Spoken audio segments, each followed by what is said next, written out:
Book 3, Chapter 1, of Personal Adornment. Once, when he was visited by a young student of rhetoric, whose hair was somewhat too elaborately dressed, and whose attire in general was highly embellished, Epictetus said, "Tell me if you do not think that some dogs are beautiful, and some horses, and so every other creature." "I do," said the young man. "Is not the same true also of men? Some of them are handsome and some ugly." "Of course." "Do we then, on the same grounds, pronounce each of these creatures in its own kind beautiful, or do we pronounce each beautiful on special grounds? I shall show you what I mean. Since we see that a dog is born to do one thing, and a horse another, and if you will, a nightingale for something else, in general it would not be unreasonable for one to declare that each of them was beautiful precisely when it achieved supreme excellence in terms of its own nature. And since each has a different nature, each one of them, I think, is beautiful in a different fashion. Is that not so?" He agreed. "Does it not follow, then, that precisely what makes a dog beautiful makes a horse ugly, and precisely what makes a horse beautiful makes a dog ugly, if, that is, their natures are different?" "So it appears." "Yes, for to my way of thinking, what makes a pancratiast beautiful does not make a wrestler good, and more than that, makes a runner quite absurd. And the same man who is beautiful for the pentathlon is very ugly for wrestling." "That is so," said he. "What then makes a man beautiful other than just that which makes a dog or a horse beautiful in its kind?" "Just that," said he. "What is it then that makes a dog beautiful?" "The presence of a dog's excellence." "What makes a horse beautiful?" "The presence of a horse's excellence." "What then makes a man beautiful? Is it not the presence of a man's excellence?" "Very well then, young man. Do you too, if you wish to be beautiful, labor to achieve this, the excellence that characterizes a man." "And what is that?" "Observe who they are whom you yourself praise, when you praise people dispassionately. Is it the just or the unjust?" "The just." "Is it the temperate or the dissolute?" "The temperate." "And is it the self-controlled or the uncontrolled?" "The self-controlled." In making yourself that kind of person, therefore, rest assured that you will be making yourself beautiful. But so long as you neglect all this, you must needs be ugly, no matter if you employ every artifice to make yourself look beautiful. Beyond that, I know not what more I can say to you, for if I say what I have in mind, I shall hurt your feelings, and you will leave, perhaps never to return. But if I do not say it, consider the sort of thing I shall be doing. Here you are coming to me to get some benefit, and I shall be bestowing no benefit at all, and you are coming to me as to a philosopher, and I shall be saying nothing to you as a philosopher. Besides, is it anything but cruel for me to leave you unreformed? If some time in the future you come to your senses, you will have good reason to blame me. What did Epictetus observe in me, you will say to yourself, that although he saw me in such a condition, and coming to him in so disgraceful a state, he should let me be so, and say never a word to me? Did he so completely despair of me? Was I not young? Was I not ready to listen to reason? And how many other young fellows make any number of mistakes of the same kind in their youth? I am told that once there was a certain Polemo, who from being a very dissolute young man underwent such an astonishing transformation. Well, suppose he did not think that I should be another Polemo. He could have at least set my hair right. He could have stripped me of my ornaments. He could have made me stop plucking my hairs. But although he saw me looking like, what shall I say? He held his peace. As for me, I do not say what it is you look like, but you will say it when you come to yourself, and will realize what it is and the kind of people those are who act this way. If you bring this charge against me some day, what shall I be able to say in my own defense? Yes, but suppose I speak and he not obey. And did Laius obey Apollo? Did he not go away and get drunk and say goodbye to the oracle? What then? Did that keep Apollo from telling him the truth? Whereas I do not know whether you will obey me or not, Apollo knew perfectly well that Laius would not obey, and yet he spoke. But why did he speak? And why is he Apollo? And why does he give out oracles? And why has he placed himself in this position, to be a prophet and a fountain of truth, and for the inhabitants of the civilized world to come to him? And why are the words, "Know thyself," carved on the front of his temple, although no one pays attention to them? Did Socrates succeed in prevailing upon all his visitors to keep watch over their own characters? No, not 1 in 1,000. Nevertheless, once he had been assigned this post, as he himself says, by the ordinance of the deity, he never abandoned it. Nay, what does he say even to his judges? "If you acquit me," he says, "on these conditions, namely that I no longer engage in my present practices, I will not accept your offer. Neither will I give up my practices, but I will go up to young and old, and, in a word, to everyone that I meet, and put to him the same question that I put now, and beyond all others I will especially interrogate you," he says, "who are my fellow citizens, inasmuch as you are nearer akin to me. Are you so inquisitive, O Socrates, and meddlesome, and why do you care what we are about? Why, what is that you are saying? You are my partner and kinsman, and yet you neglect yourself and provide the state with a bad citizen, and your kin with a bad kinsman, and your neighbours with a bad neighbour.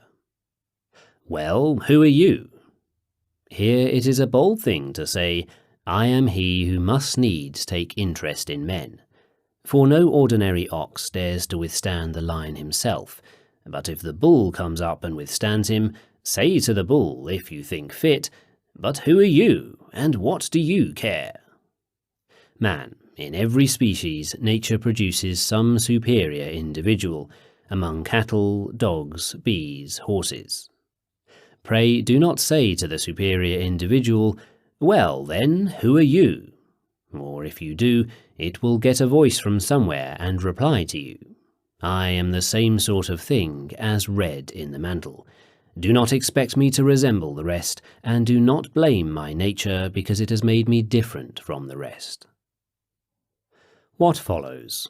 Am I that kind of person? Impossible. Are you indeed the kind of person to listen to the truth? I would that you were. But nevertheless, since somehow or other I have been condemned to wear a grey beard and a rough cloak, and you are coming to me as to a philosopher, I shall not treat you cruelly, nor as though I despaired of you, but I shall say, young man, whom do you wish to make beautiful? First learn who you are, and then, in the light of that knowledge, adorn yourself. You are a human being, that is, a mortal animal gifted with the ability to use impressions rationally. And what is rationally? In accordance with nature and perfectly. What element of superiority, then, do you possess? The animal in you? No. Your mortality? No. Your ability to use impressions? No. Your reason is the element of superiority which you possess. Adorn and beautify that. But leave your hair to him who has fashioned it as he willed. Come, what other designations apply to you? Are you a man or a woman? A man. Very well then, adorn a man, not a woman. Woman is born smooth and dainty by nature, and if she is very hairy, she is a prodigy, and is exhibited at Rome among the prodigies.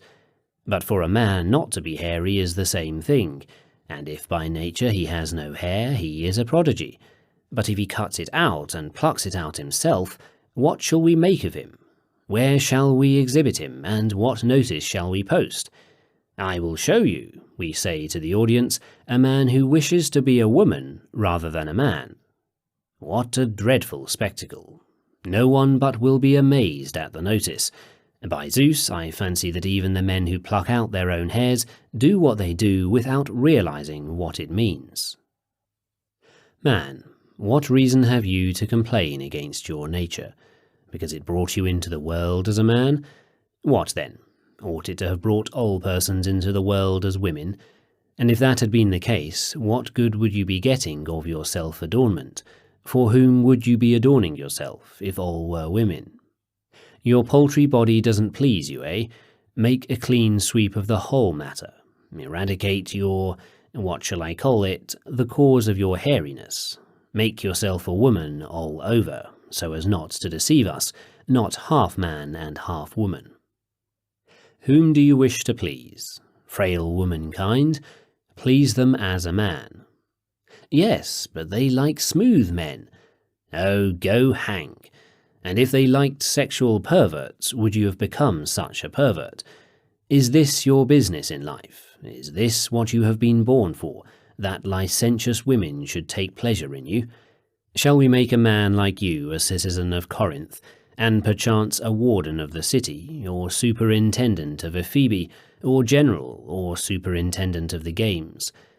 Well, and when you have married, are you going to pluck out your hairs? For whom and to what end? And when you have begotten boys, are you going to introduce them into the body of citizens as plucked creatures too? A fine citizen and senator and orator! Is this the kind of young men we ought to pray to have born and brought up for us?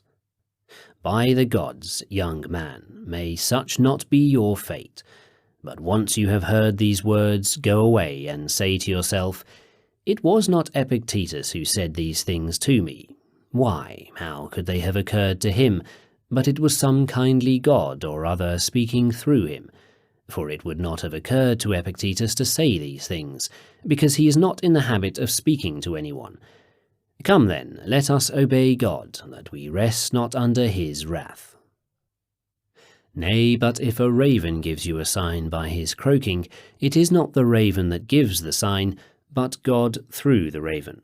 Whereas if he gives you a sign through a human voice, will you pretend that it is the man who is saying these things to you, so that you may remain ignorant of the power of the divinity, that he gives signs to some men in this way and to others in that, but that in the greatest and most sovereign matters he gives his sign through his noblest messenger?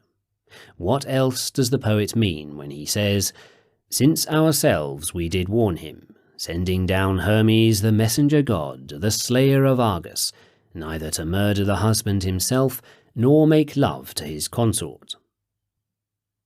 As Hermes descended to tell Aegisthus that, so now the gods tell you the same thing, sending down Hermes, the messenger god, the slayer of Argus, not to distort utterly, nor to take useless pains about that which is already right, but to leave the man a man, and the woman a woman, the beautiful person beautiful as a human being, the ugly ugly as a human being. Because you are not flesh nor hair, but moral purpose. If you get that beautiful, then you will be beautiful. So far, I do not have the courage to tell you that you are ugly, for it looks to me as though you would rather hear anything than that. But observe what Socrates says to Alcibiades, the most handsome and youthfully beautiful of men. Try, then, to be beautiful. What does he tell him? Dress your locks and pluck the hairs out of your legs? God forbid. No, he says, make beautiful your moral purpose, eradicate your worthless opinions. How treat your paltry body, then? As its nature is. This is the concern of another. Leave it to him. What, then? Does the body have to be left unclean? God forbid. But the man that you are and were born to be, keep that man clean. A man to be clean as a man, a woman as a woman, a child as a child. No, but let's pluck out also the lion's mane, so that he may not fail to be cleaned up, and the cock's comb, for he too ought to be cleaned up. Clean, yes, but clean as a cock, and the other clean as a lion, and the hunting dog clean as a hunting dog. Chapter 2. The fields of study in which the man who expects to make progress will have to go into training, and that we neglect what is most important. There are 3 fields of study in which the man who is going to be good and excellent must first have been trained. The first has to do with desires and aversions, that he may never fail to get what he desires, nor fall into what he avoids. The second with cases of choice and of refusal, and in general with duty, that he may act in an orderly fashion upon good reasons and not carelessly. The third with the avoidance of error and rashness in judgment, and in general about cases of assent. Among these, the most important and especially pressing is that which has to do with the stronger emotions, for a strong emotion does not arise except as desire fails to attain its object, or an aversion falls into what it would avoid. This is the field of study which introduces to us confusions, tumults, misfortunes and calamities, and sorrows, lamentations, envies, and makes us envious and jealous, passions which make it impossible for us even to listen to reason. The second field of study deals with duty, for I ought not to be unfeeling like a statue, but should maintain my relations, both natural and acquired, as a religious man, a son, a brother, a father, a citizen.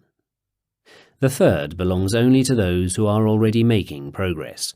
It has to do with the element of certainty in the matters which have just been mentioned, so that even in dreams or drunkenness or a state of melancholy madness, a man may not be taken unawares by the appearance of an untested sense impression.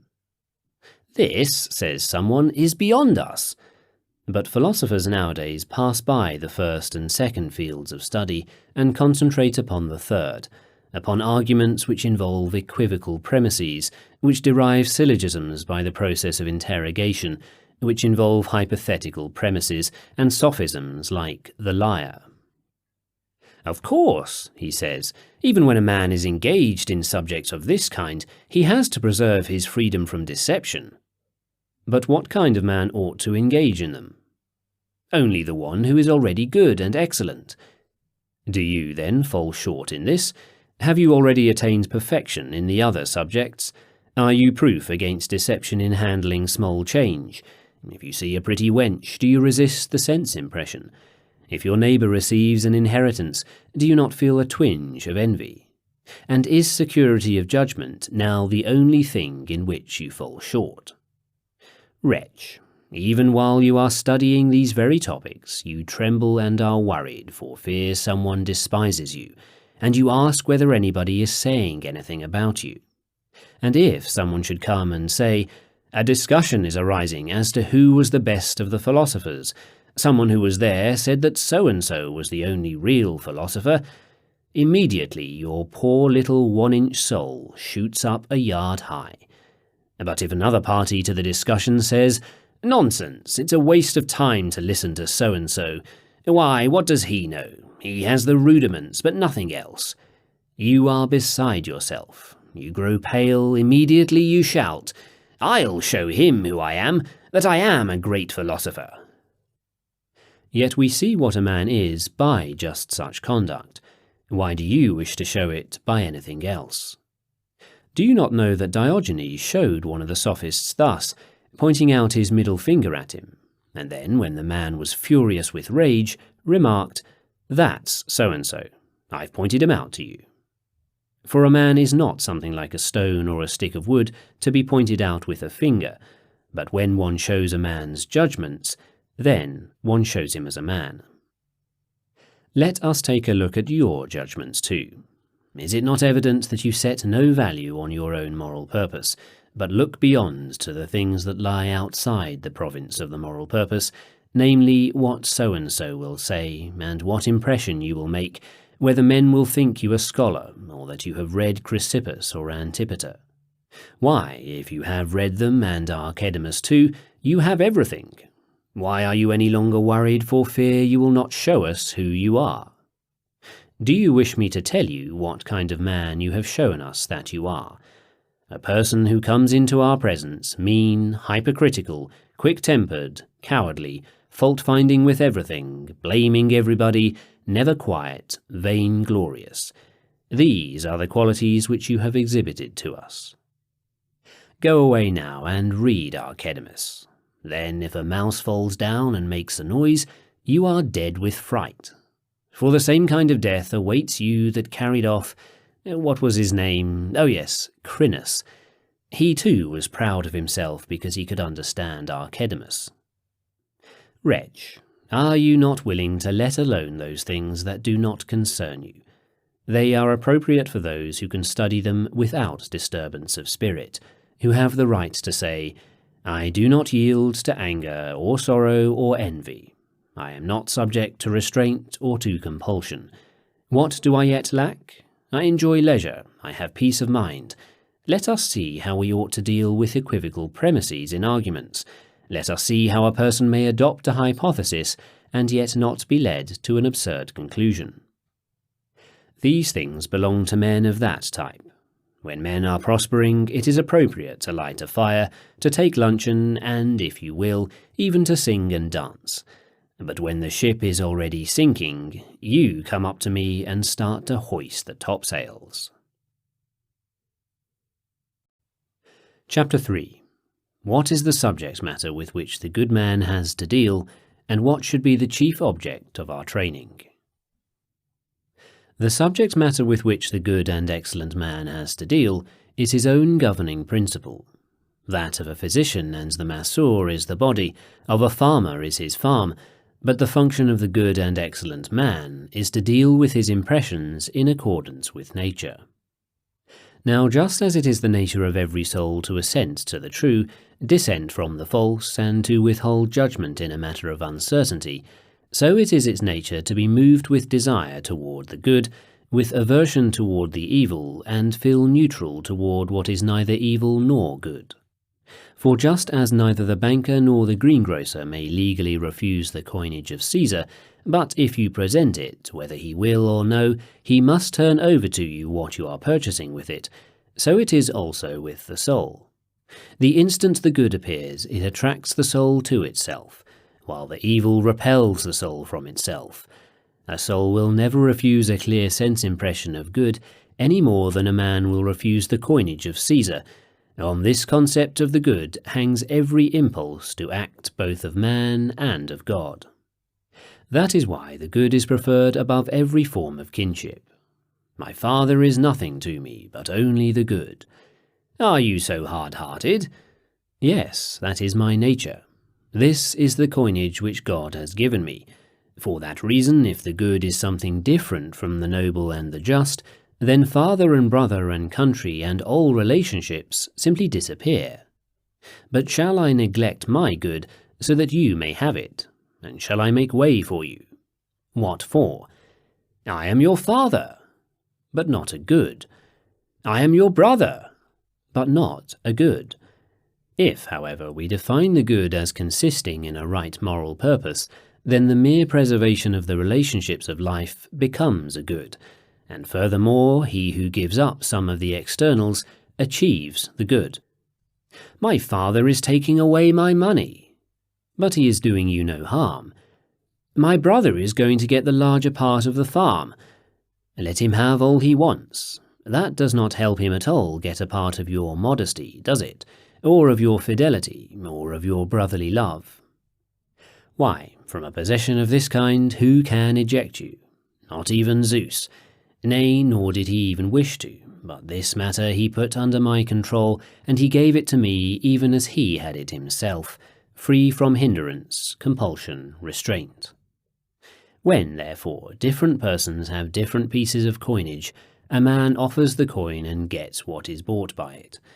A thief has come to the province as proconsul. What coinage does he use? Silver. Offer it and carry away what you wish. An adulterer has come. What coinage does he use? Frail wenches. Take, says one, the coin and sell me the little baggage. Give and buy. Another is interested in boys. Give him the coin and take what you wish. Another is fond of hunting. Give him a fine horse or dog.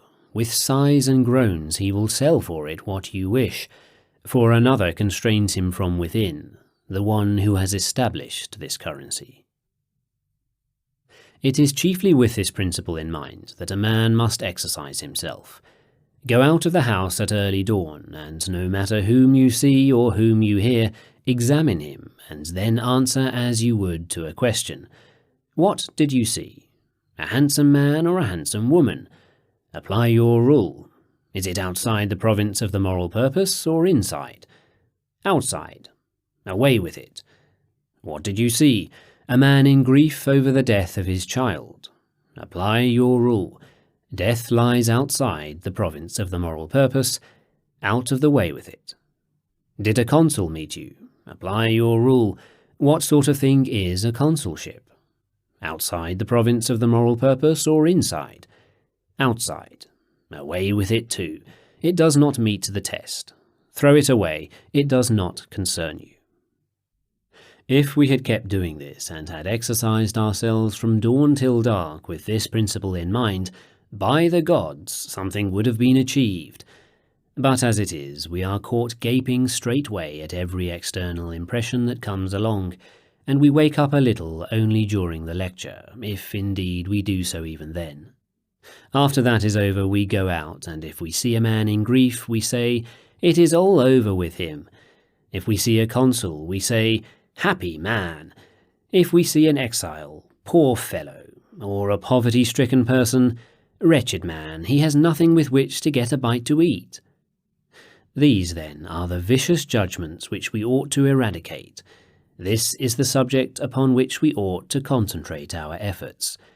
Why, what is weeping and sighing? A judgment.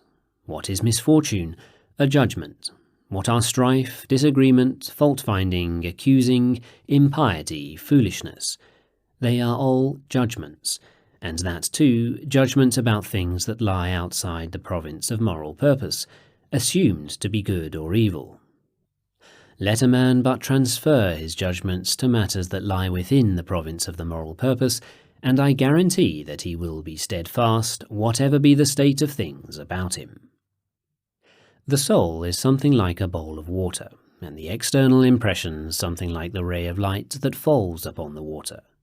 Now when the water is disturbed, it looks as though the ray of light is disturbed too, but it is not disturbed. And so, therefore, when a man has an attack of vertigo, it is not the arts and the virtues that are thrown into confusion, but the spirit in which they exist. And when this grows steady again, so do they too. Chapter 4.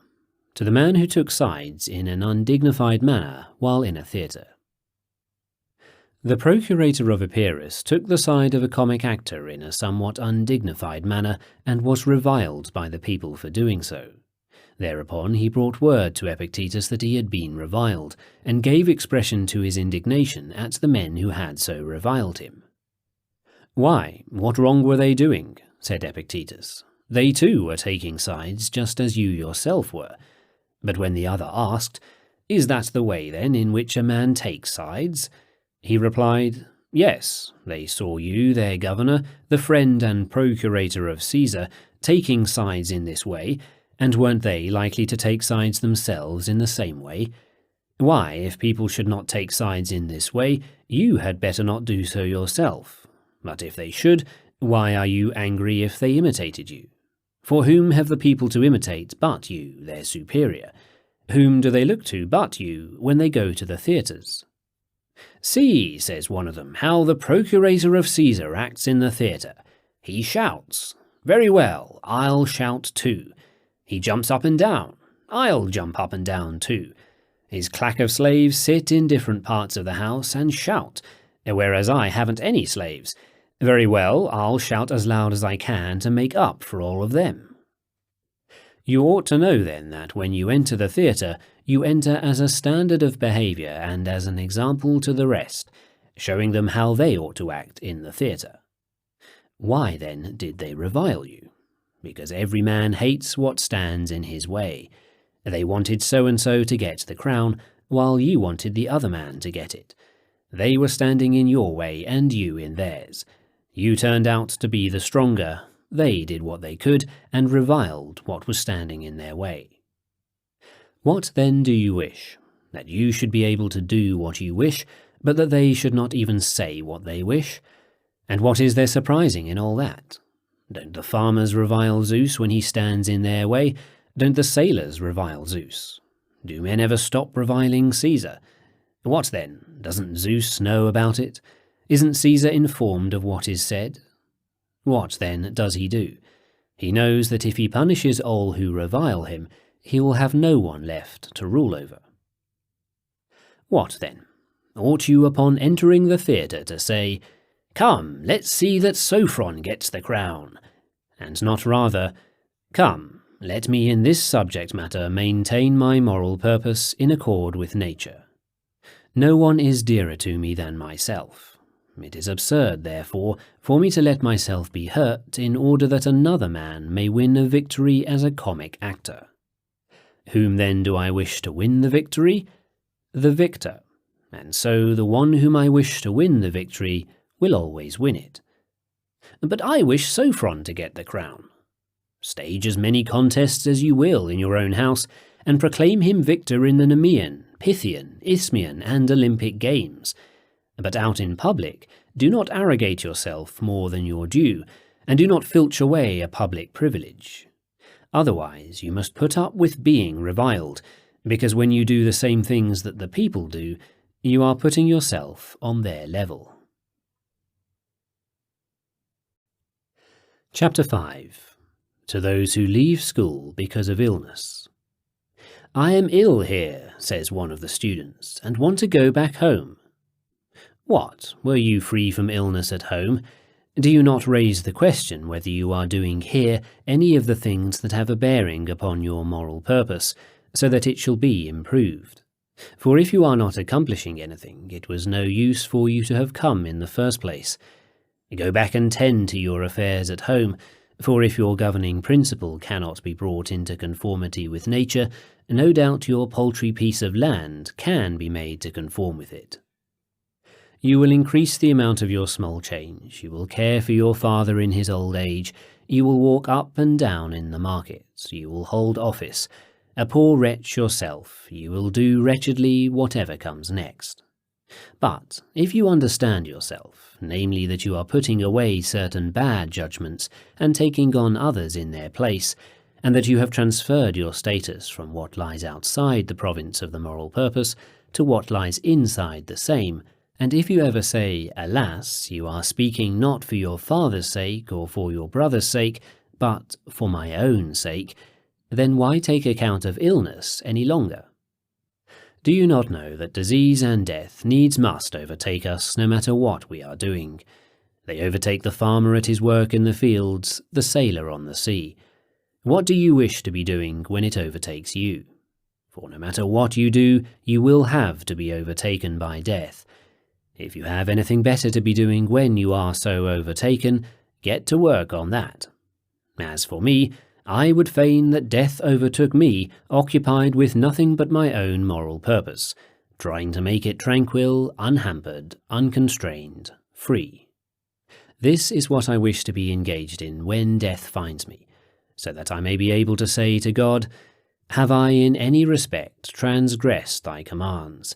Have I in any respect misused the resources which thou gavest me, or used my senses to no purpose, or my preconceptions? Have I ever found any fault with thee? Have I blamed thy governance at all? I fell sick when it was thy will, so did other men, but I willingly. I became poor, it being thy will, but with joy. I have held no office because thou didst not will it, and I never set my heart upon office. Hast thou ever seen me for that reason greatly dejected? Have I not ever come before thee with a radiant countenance, ready for any injunctions or orders thou mightest give? And now it is thy will that I leave this festival. I go.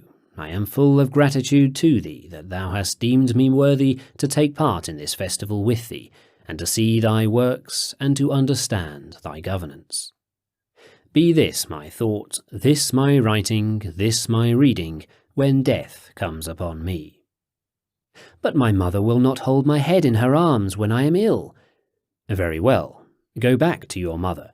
You are just the sort of person that deserves to have his head held in somebody's arms when he is ill. But at home I used to have a nice bed to lie on. Go back to your bed. Without doubt you deserve to lie on such a fine bed even when you are well.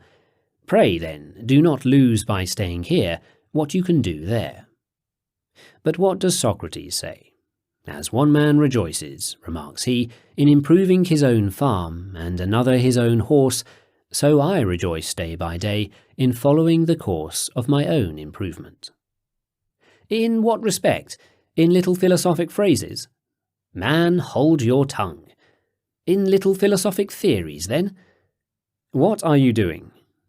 Well, I don't see anything else that the philosophers spend their time on. Is it nothing in your eyes never to bring accusation against anyone, be it God or man, never to blame anyone, always to wear the same expression on one's face, whether one is coming out or going in?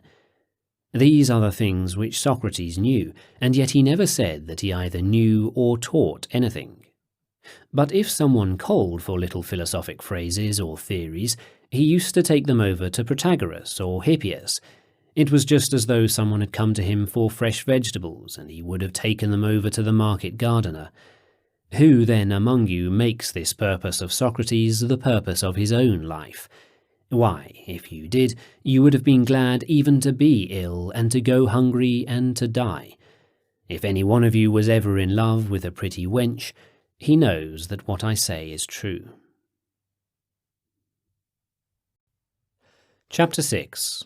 Some Scattered Sayings. When someone asked how it was that, despite the greater amount of work which was done nowadays in logic, there was more progress made in former times, Epictetus replied, "On what has labour been expended in our time, and in what was the progress greater in those days? For in that upon which labour has been expended in our time, progress also will be found in our time. The fact is that in our time labour has been expended upon the solution of syllogisms, and there is progress along that line. But in the early days not only had labour been expended upon maintaining the governing principle in a state of accord with nature, but there was also progress along that line. Do not, therefore, substitute one thing for the other, and do not expect, when you devote labour to one thing, to be making progress in another.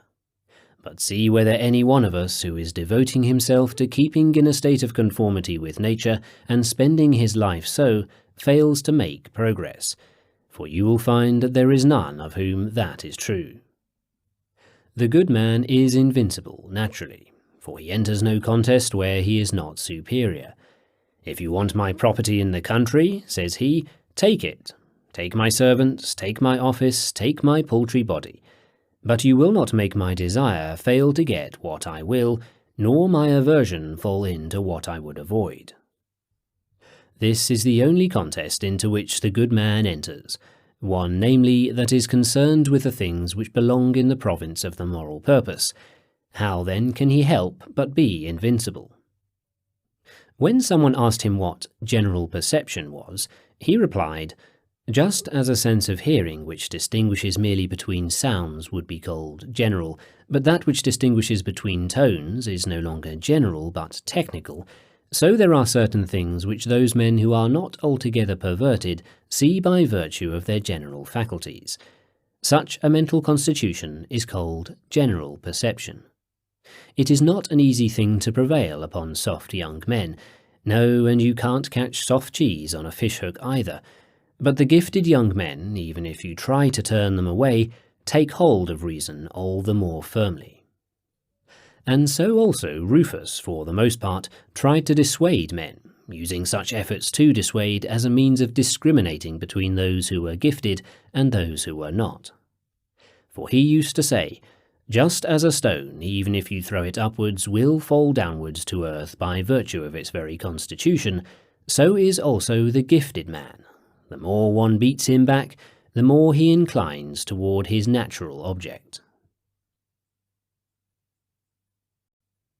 Chapter 7. A conversation with the imperial bailiff of the free cities, who was an Epicurean. When the imperial bailiff, who was an Epicurean, came to visit him, Epictetus said, "It is proper for us laymen to make inquiry of you philosophers what the best thing in the world is, just as those who have come to a strange town make inquiry of the citizens and people who are familiar with the place, so that, having learned what it is, we may go in quest of it ourselves and behold it, as do strangers with the sights in the cities. Now, that three things belong to man, soul and body and things external, hardly anyone denies. All you have to do then is to answer the question, which is best? What are we going to tell men? The flesh? And was it for this that Maximus sailed all the way to Cassiope during the winter with his son, to see him on his way? Was it to have pleasure in the flesh? When the other had denied that and said, God forbid, Epictetus continued, Is it not proper to have been very zealous for that which is best? It is certainly most proper. What have we better then than the flesh? The soul, said he. Are the goods of the best thing better, or those of the inferior? Those of the best thing. Do goods of the soul belong in the sphere of the moral purpose, or do they not? To the sphere of the moral purpose.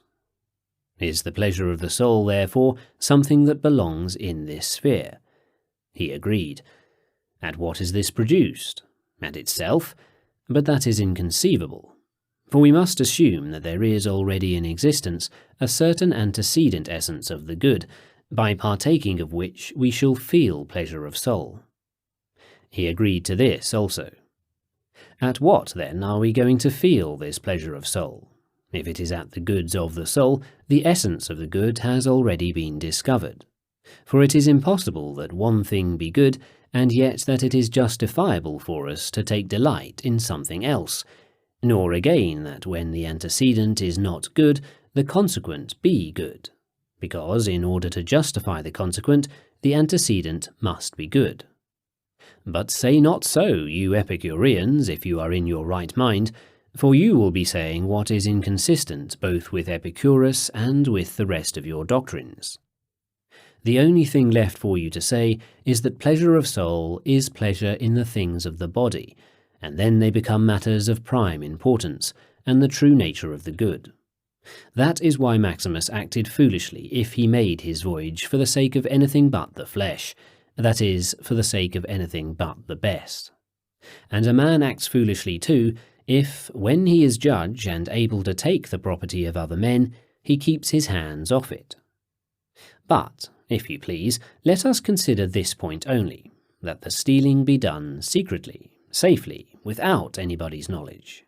For even Epicurus himself does not declare the act of theft evil, but only getting caught, and merely because it is impossible to feel certain that one will not be detected, he says, do not steal.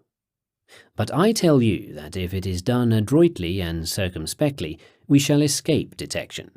Besides that, we have influential friends in Rome, both men and women, and the Greeks are a feeble folk. None of them will have the courage to go up to Rome for that purpose. Why refrain from your own good?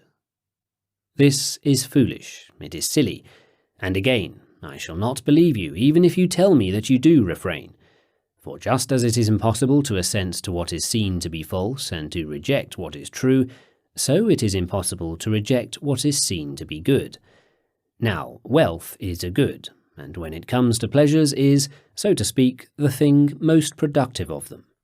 Why should you not acquire it?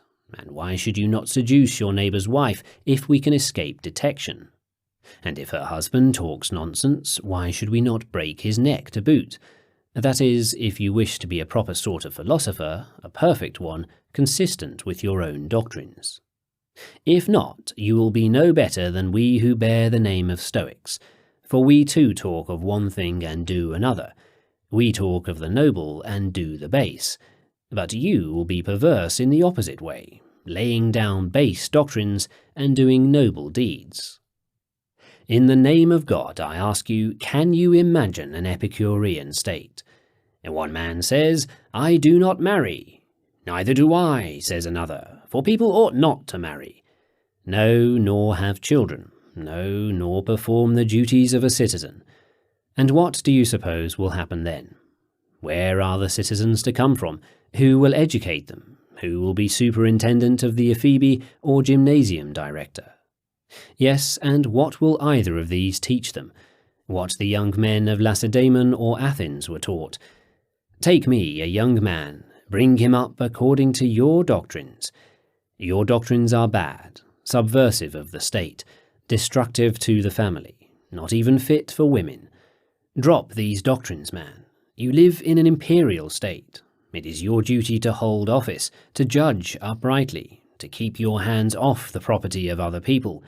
No woman but your wife ought to look handsome to you, no boy handsome, no silver plate handsome, no gold plate.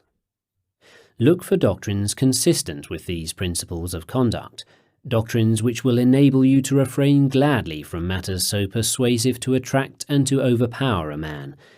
If, however, in addition to the persuasive power of the things just mentioned, we shall have gone ahead and invented also some such doctrine as this of yours, which helps to push us on into them and gives them additional strength, what is going to happen? In a piece of plate, what is the best thing, the silver or the art? The substance of the hand is mere flesh, but the important thing is the works of the hand. Now duties are of three kinds. First, those that have to do with mere existence. Second, those that have to do with existence of a particular sort. And third, the principal duties themselves. So also in the case of man. It is not his material substance that we should honour, his bits of flesh, but the principal things. What are these?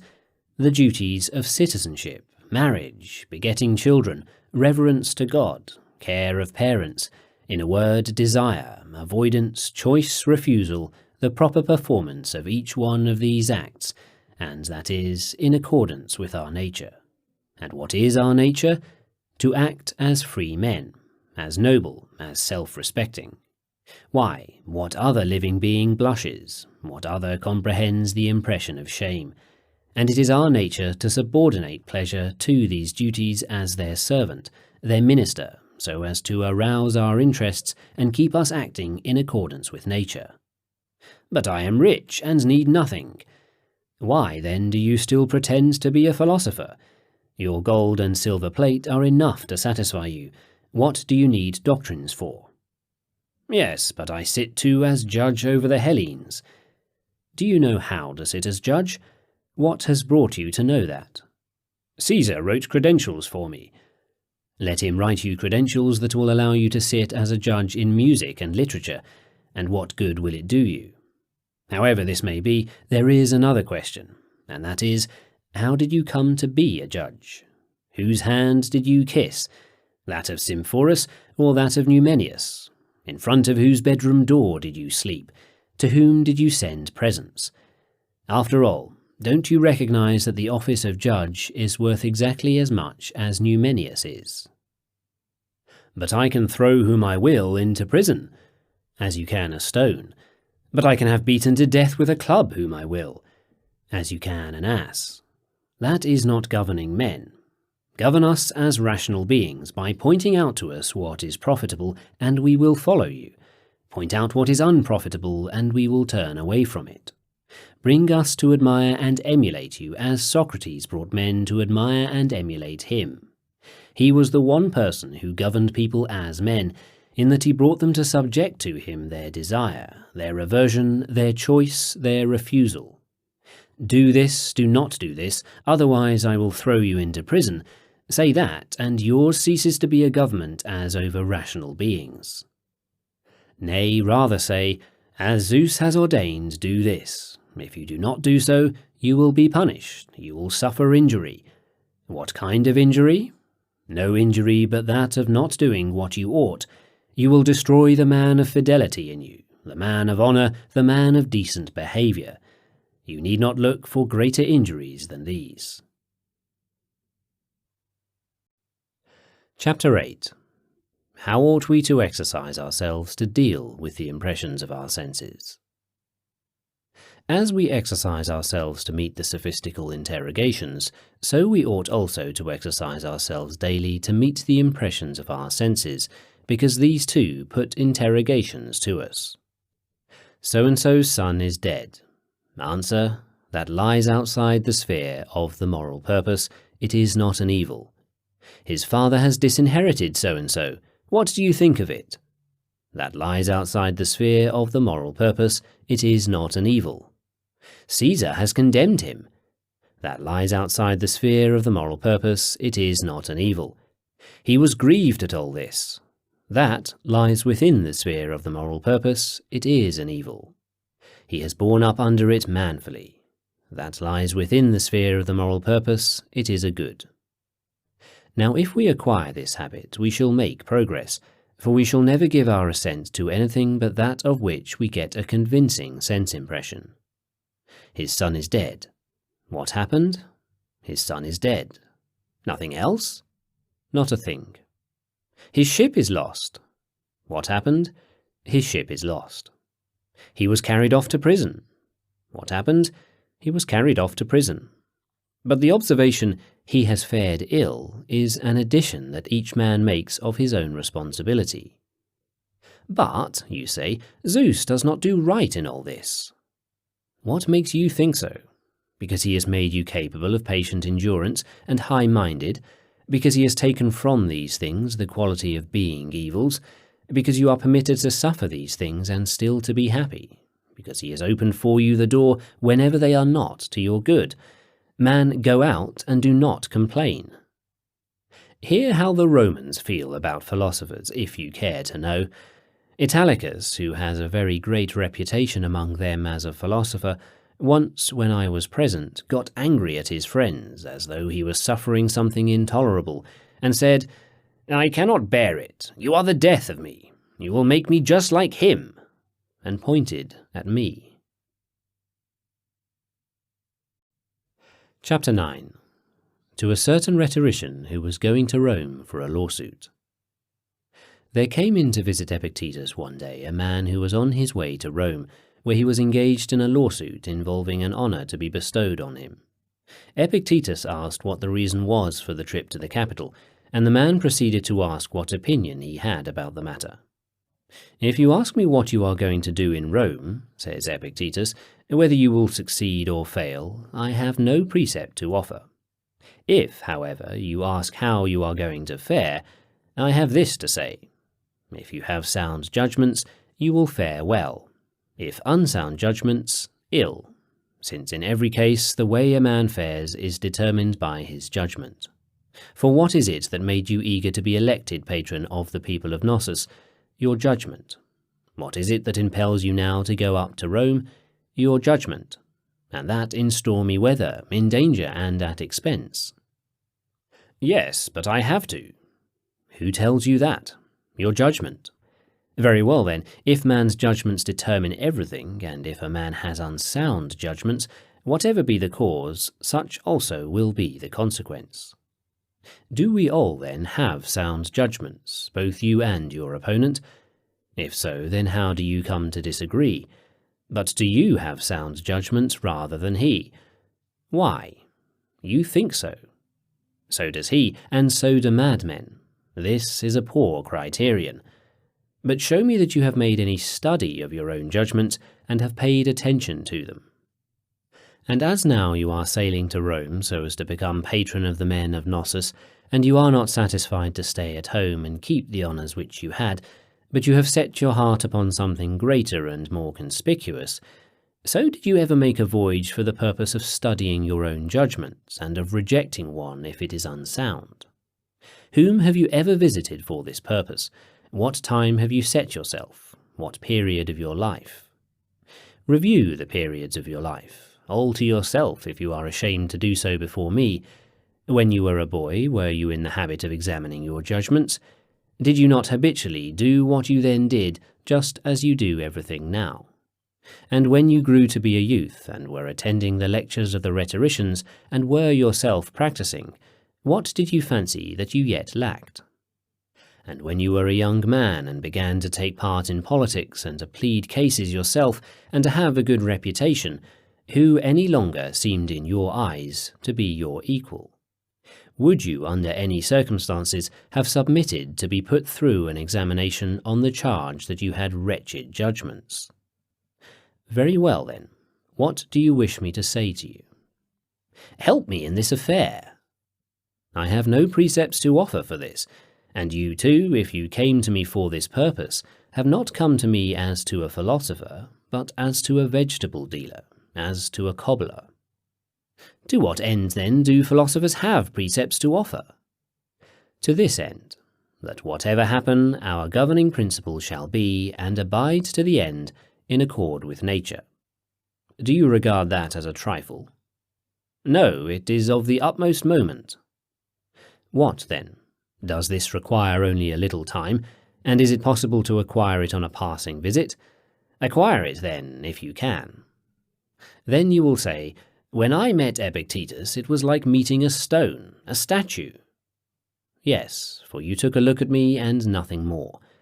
The person who meets a man as a man is one who learns to understand the other's judgments, and in his turn exhibits his own.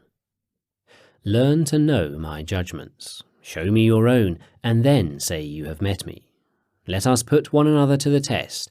If I cherish any evil judgment, take it away. If you cherish one, bring it forward. That is what it means to meet a philosopher. Oh no, but your way is, we are passing, and while we are hiring our ship, we have a chance to take a look at Epictetus. Let's see what in the world he has to say. Then you leave with the remark, Epictetus was nothing at all. His language was full of solecisms and barbarisms. What else were you capable of judging when you came in like that? But, says someone, if I devote myself to these things, I shall not own a farm any more than you do. I shall not have silver goblets any more than you, or fine cattle any more than you. To all this it is perhaps enough to answer, I do not need them. But you, even if you acquire many possessions, need still others, and whether you will or not, are more poverty-stricken than I am. What then do I need? What you do not have. Steadfastness, your mind in a state of conformity with nature, freedom from vexation of spirit. Patron or not patron, what do I care? But you care. I am richer than you are. I am not worried about what Caesar is going to think of me. I flatter no man for that purpose. All this is what I have as an offset to your silver plate and your gold plate. You have furnishings of gold, but your reason, your judgments, your assent, your choice, your desire, of earthenware. But when I have these in a state of conformity with nature, why should I not take up logic also as a sort of hobby? For I have plenty of leisure. My mind is not being dragged this way and that. What shall I do, seeing there is nothing that disturbs me? What have I which more becomes a man than this? You and your kind, when you have nothing to do, are restless, go to the theatre, or wander up and down aimlessly. Why should not the philosopher develop his own reason? You turn to vessels of crystal, I to the syllogism called the lyre. You to myrrhine ware, I to the syllogism called the denier. Everything that you already have seems small in your sight, but everything that I have seems important to me. Your strong desire is insatiate. Mine is already satisfied. The same thing happens to the children who put their hand into a narrow-necked jar and try to take out figs and nuts. If they get their hand full, they can't get it out, and then they cry. Drop a few, and you will get it out. And so do you too drop your desire. Do not set your heart upon many things, and you will obtain. Chapter 10.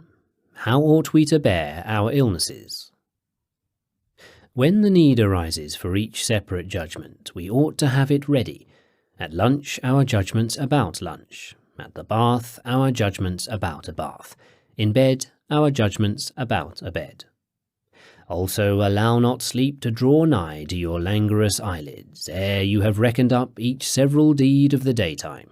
Where went I wrong, did what, and what to be done was left undone.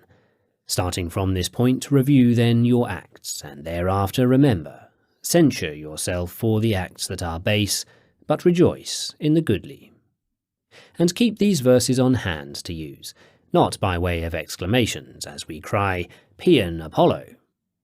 Again, in a fever have ready the judgments which apply to that. Let us not, if we fall into a fever, abandon and forget all our principles, saying, if I ever study philosophy again, let anything happen that will. I'll have to go away somewhere and take care of my poor body. Yes, indeed, if fever does not go there too. But what is philosophy? Does it not mean making preparation to meet the things that come upon us? Do you not understand, then, that what you are saying amounts to something like this? If I ever again prepare to bear quietly the things that come upon me, let anything happen that will. It is just as if a man should give up the pancratium because he has received blows. The only difference is that, in the pancratium, a man may stop, and so avoid a severe beating. But in life, if we stop the pursuit of philosophy, what good does it do? What then ought a man to say to himself at each hardship that befalls him? It was for this that I kept training. It was to meet this that I used to practice. God says to you, "Give me proof whether you have striven lawfully, eaten what is prescribed, taken exercise, heeded your trainer." After that, do you flinch when the time for action arrives? Now it is time for your fever. Let it come upon you in the right way. For thirst, bear your thirst in the right way. To go hungry, bear hunger in the right way. It is not in your power, you say? Who is there to prevent you? Nay, your physician will prevent you from drinking, but he cannot prevent you from thirsting in the right way. And he will prevent you from eating, but he cannot prevent you from bearing hunger in the right way. But am I not a scholar?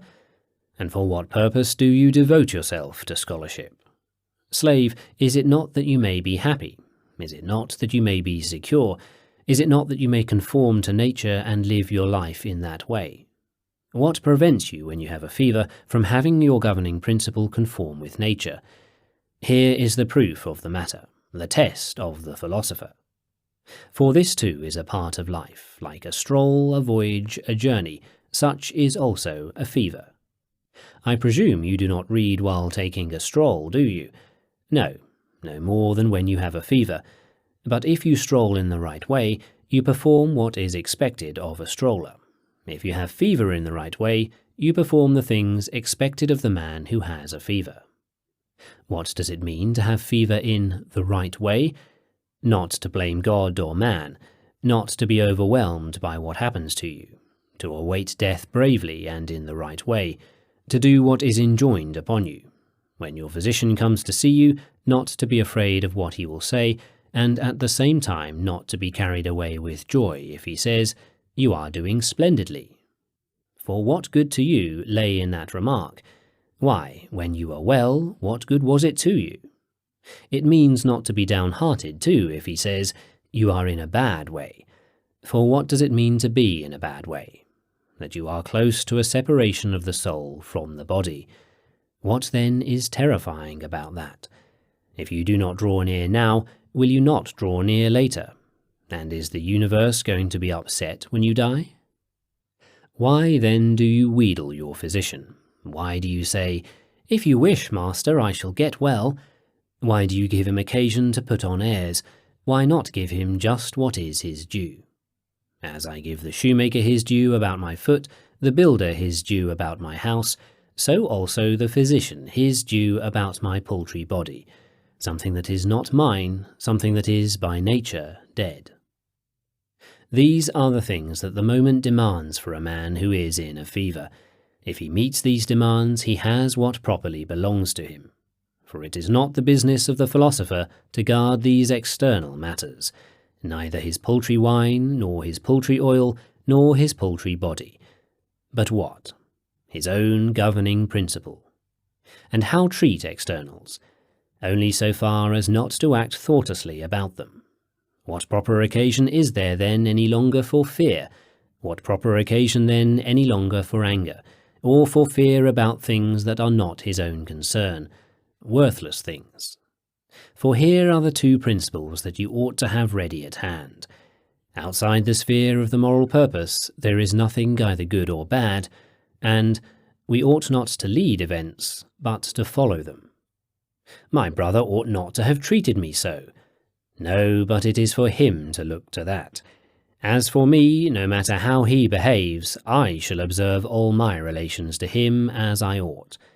For this is my part. The other does not belong to me. In this nobody can hinder me. The other is subject to hindrance. Chapter 11. Some Scattered Sayings. There are certain punishments assigned as it were by law for those who are disobedient to the divine dispensation. Whoever shall regard as good anything but the things that fall within the scope of his moral purpose, let him envy, yearn, flatter, feel disturbed.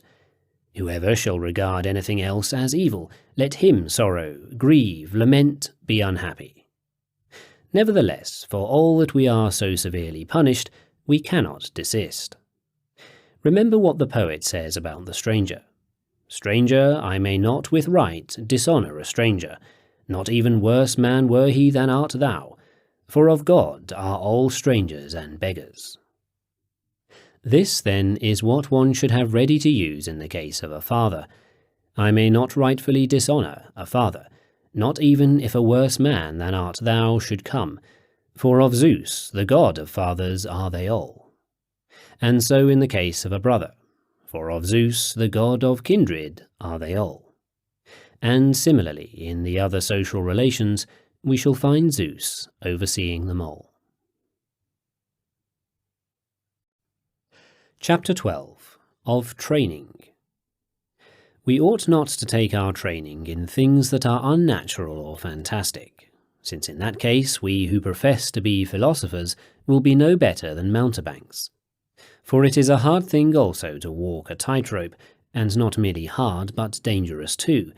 Ought we also for this reason to practice walking a tightrope, or setting up a palm, or throwing our arms about statues? Not a bit of it.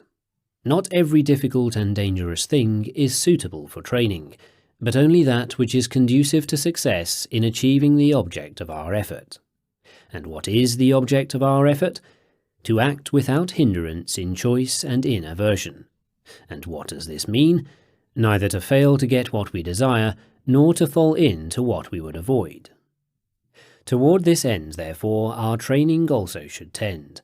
For since it is impossible without great and constant training to secure that our desire fail not to attain, and our aversion fall not into what it would avoid, be assured that, if you allow training to turn outwards towards the things that are not in the realm of the moral purpose, you will have neither your desire successful in attaining what it would, nor your aversion successful in avoiding what it would. And since habit is a powerful influence, when we have accustomed ourselves to employ desire and aversion only upon these externals, we must set a contrary habit to counteract this habit, and where the very slippery nature of sense impressions is in play, there we must set our training as a counteracting force. I am inclined to pleasure. I will betake myself to the opposite side of the rolling ship, and that beyond measure, so as to train myself. I am inclined to avoid hard work. I will strain and exercise my sense impressions to this end, so that my aversion from everything of this kind shall cease. For who is the man in training? He is the man who practices not employing his desire, and practices employing his aversion only upon the things that are within the sphere of his moral purpose, yes, and practices particularly in the things that are difficult to master. And so different men will have to practice particularly to meet different things. To what purpose is it, then, under these conditions, to set up a palm tree, or to carry around a leather tent, or a mortar and pestle? Man, practice, if you are arrogant, to submit when you are reviled, not to be disturbed when you are insulted. Then you will make such progress that, even if someone strikes you, you will say to yourself, imagine that you have thrown your arms about a statue. Next, train yourself to use wine with discretion, not with a view to heavy drinking, for there are some clumsy fools who practice with this in mind, but first for the purpose of achieving abstention from wine and keeping your hands off a wench or a sweet cake. And then some day, if the occasion for a test really comes, you will enter the lists at a proper time for the sake of discovering whether your sense impressions still overcome you just as they did before. But first of all, flee far away from the things that are too strong for you. It is not a fair match, that, between a pretty wench and a young beginner in philosophy. A pot, as they say, and a stone do not go together. After your desire and your aversion, the next topic has to do with your choice and refusal. Here the object is to be obedient to reason, not to choose or to refuse at the wrong time or the wrong place, or contrary to some other similar propriety. The third topic has to do with cases of assent. It is concerned with the things that are plausible and attractive. For just as Socrates used to tell us not to live a life unsubjected to examination, so we ought not to accept a sense impression unsubjected to examination, but should say, "Wait, allow me to see who you are and whence you come," just as the night watch say, "Show me your tokens." Do you have your token from nature, the one which every sense impression which is to be accepted must have? And in conclusion, all the methods which are applied to the body by the persons who are giving it exercise might also themselves be conducive to training, if in some such way as this they tend toward desire and aversion. But if they tend toward display, they are characteristic of a man who has turned toward the outside world, and is hunting for something other than the thing itself which he is doing, and is looking for spectators who will say, "Ah, what a great man!" It is this consideration which renders admirable the remark that Apollonius used to make. When you wish to train for your own sake, then when you are thirsty some hot day, take a mouthful of cold water and spit it out, and don't tell anybody about it. Chapter 13. The meaning of a forlorn state, and the kind of person a forlorn man is. A forlorn state is the condition of one who is without help, for a man is not forlorn merely because he is alone, any more than a man in the midst of a crowd is necessarily not forlorn. At all events, when we have lost a brother or a son, or a friend with whom we have shared the same bed, we say that we have been left forlorn, though often we are in Rome, with such large crowds meeting us in the streets, and with so many people living in the same house with us, and sometimes even though we have a multitude of slaves. For, according to the nature of the concept, the forlorn means the person who is without help, and exposed to those who wish to injure him. That is why, when we go on a journey, we call ourselves forlorn, most especially at the moment that we encounter robbers.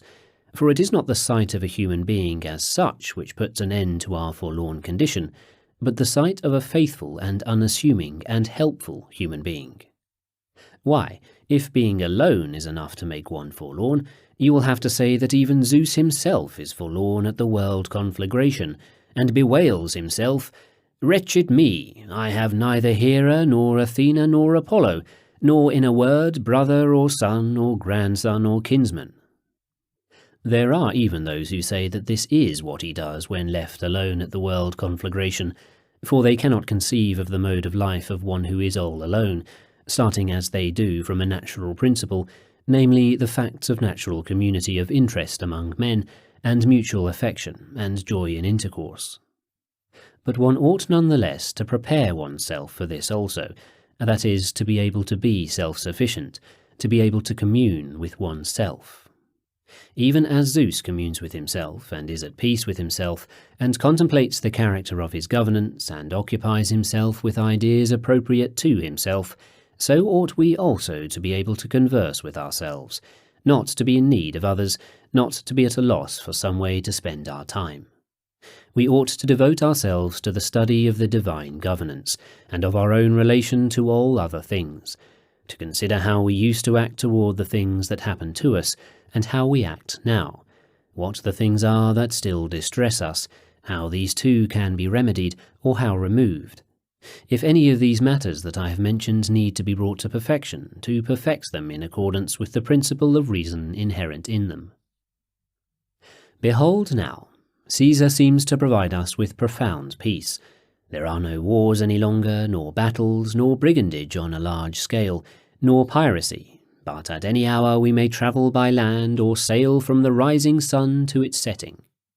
Can he, then, at all provide us with peace from fever too, and from shipwreck too, and from fire, or earthquake, or lightning? Come, can he give us peace from love? He cannot. From sorrow, from envy?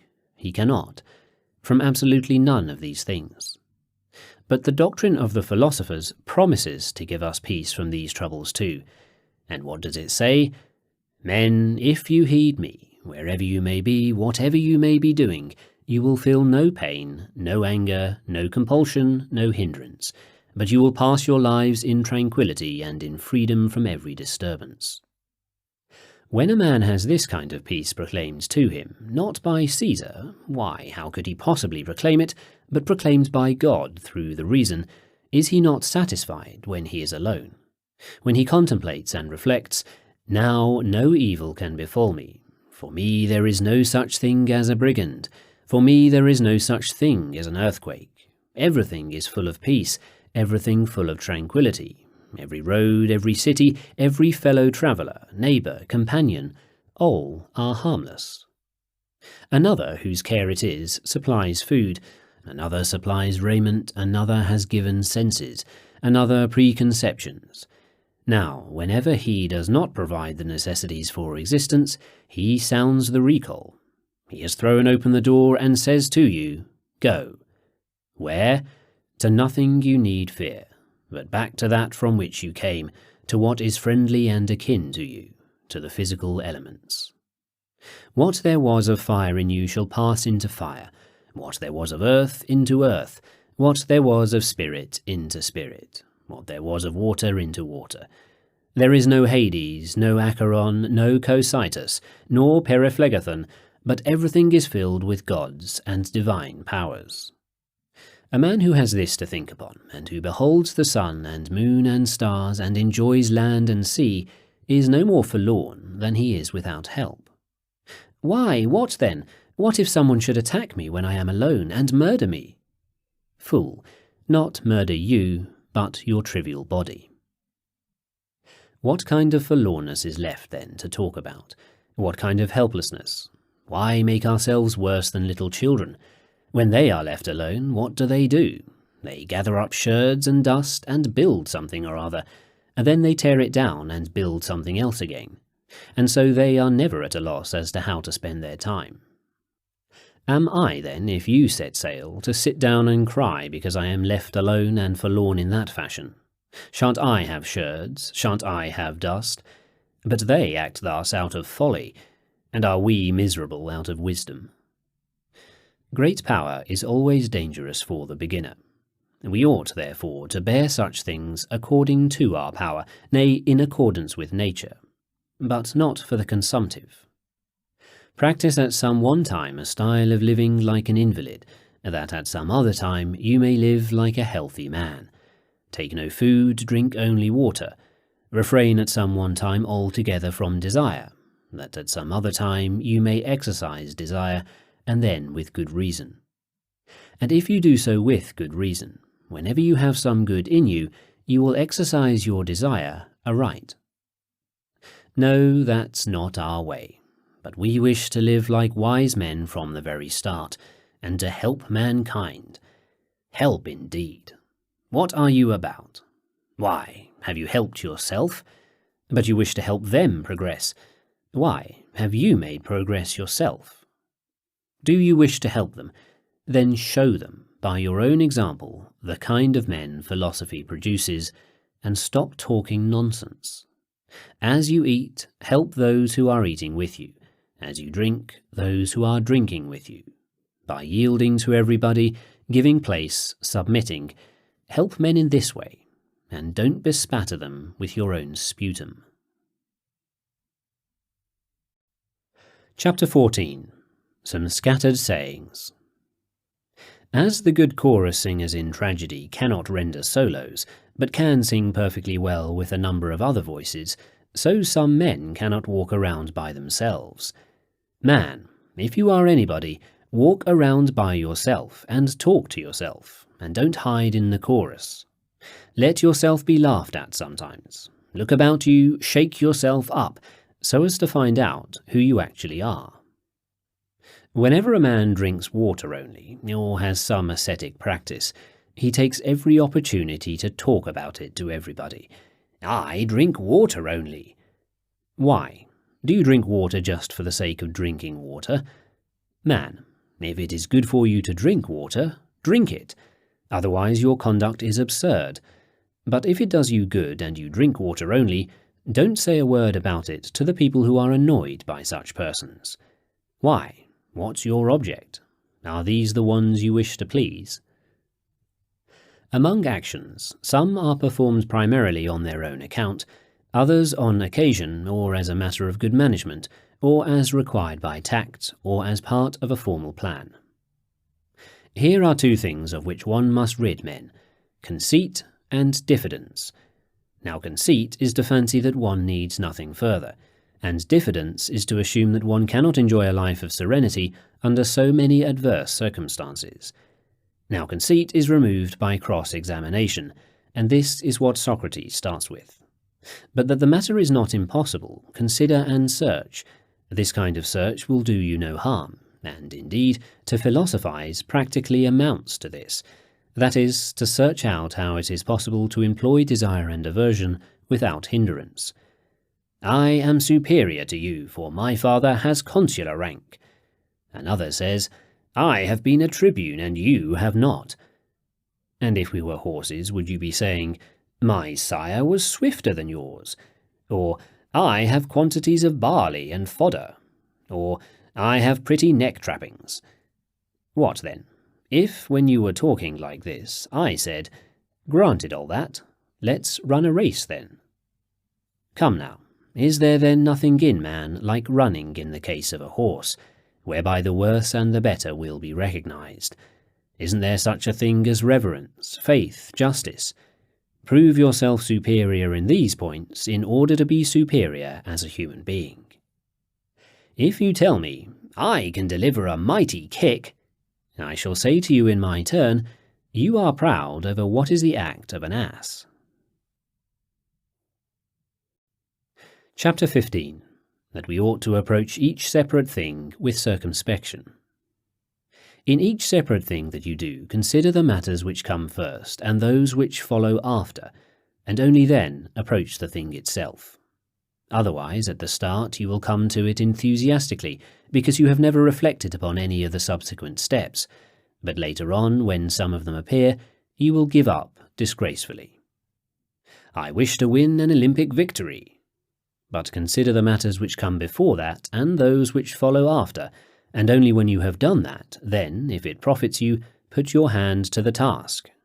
You have to submit to discipline, follow a strict diet, give up sweet cakes, train under compulsion at a fixed hour, in heat or in cold. You must not drink cold water, nor wine just when you feel like it. You must have turned yourself over to your trainer precisely as you would to a physician.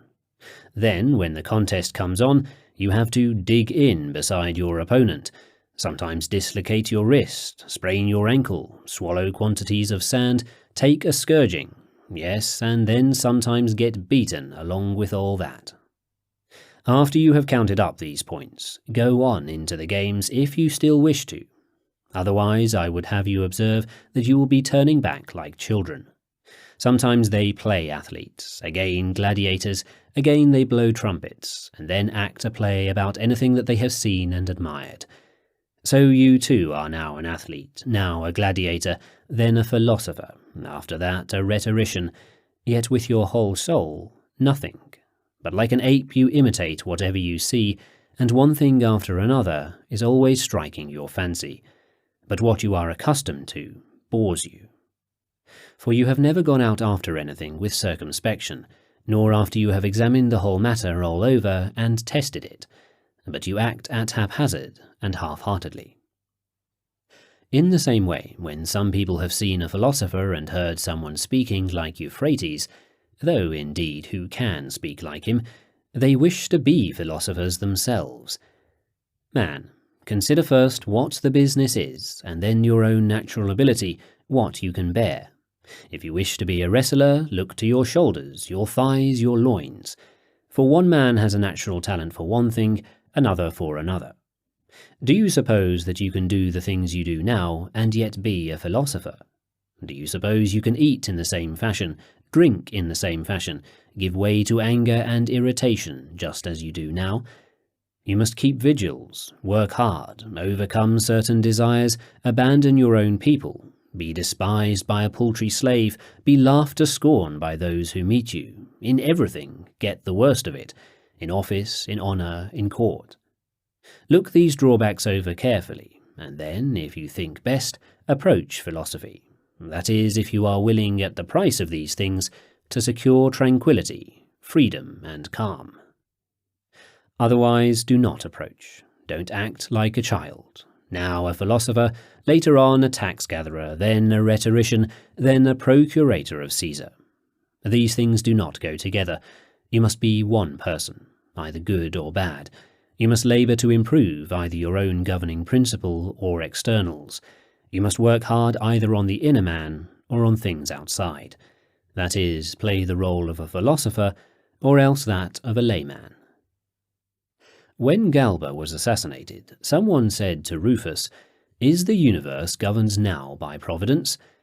But he replied, "Did I ever, even in passing, take the case of Galba as the basis for an argument that the universe is governed by providence?" Chapter 16. That one should enter cautiously into social intercourse. The man who consorts frequently with one person or another, either for conversation or for banquets or for social purposes in general, is compelled either to become like them himself, or else bring them over to his style of living. For if you put by the side of a live coal one that has just gone out, either the dead coal will put the live one out, or the latter will kindle the former.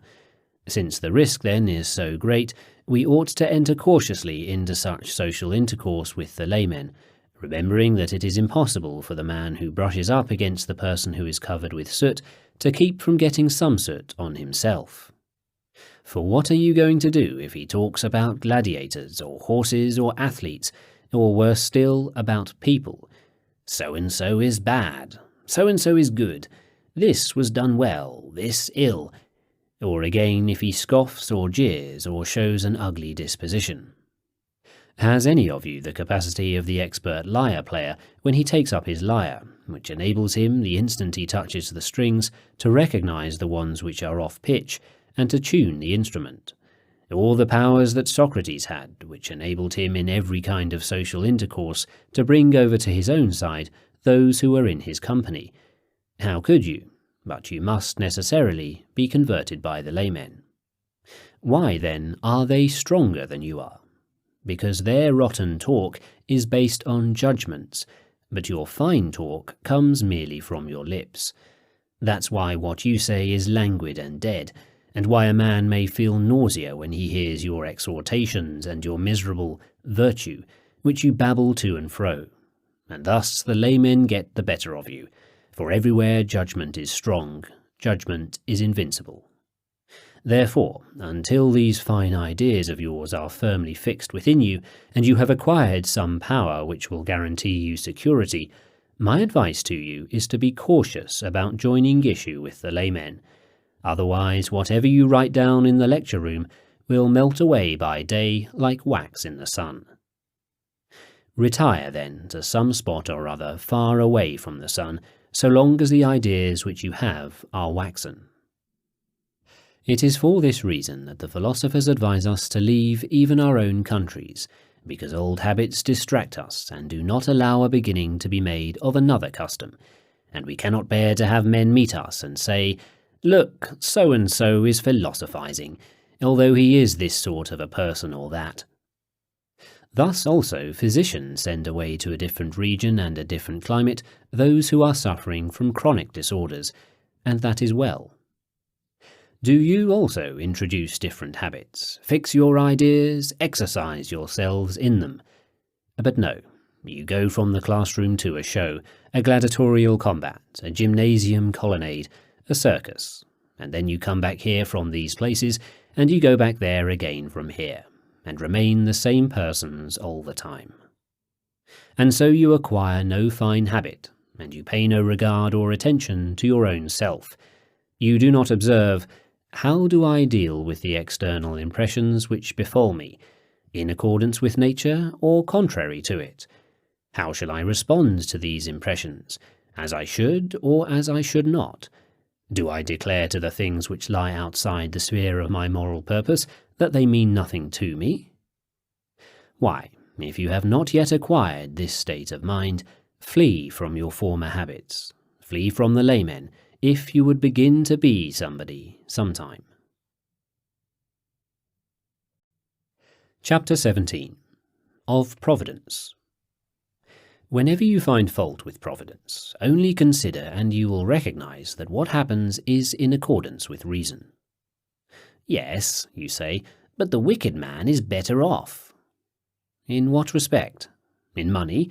For in respect to that he is superior to you, because he flatters, is shameless, lies awake nights.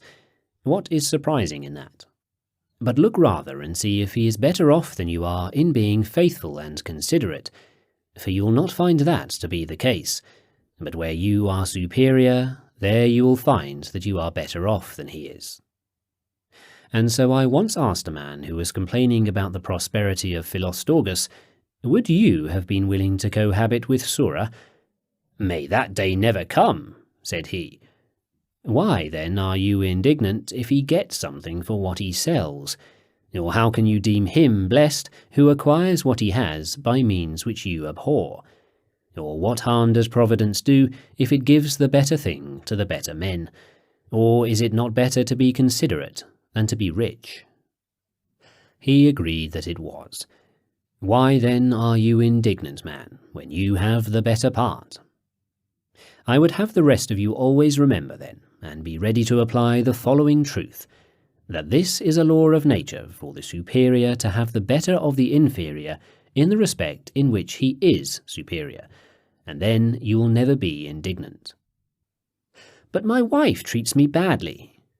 Very well, if someone asks what this amounts to, say, my wife treats me badly. Nothing else, then? Nothing. My father doesn't give me anything. But is it necessary in your own mind to add to the preceding statement that to receive nothing from your father is an evil, and at that to add a lie too?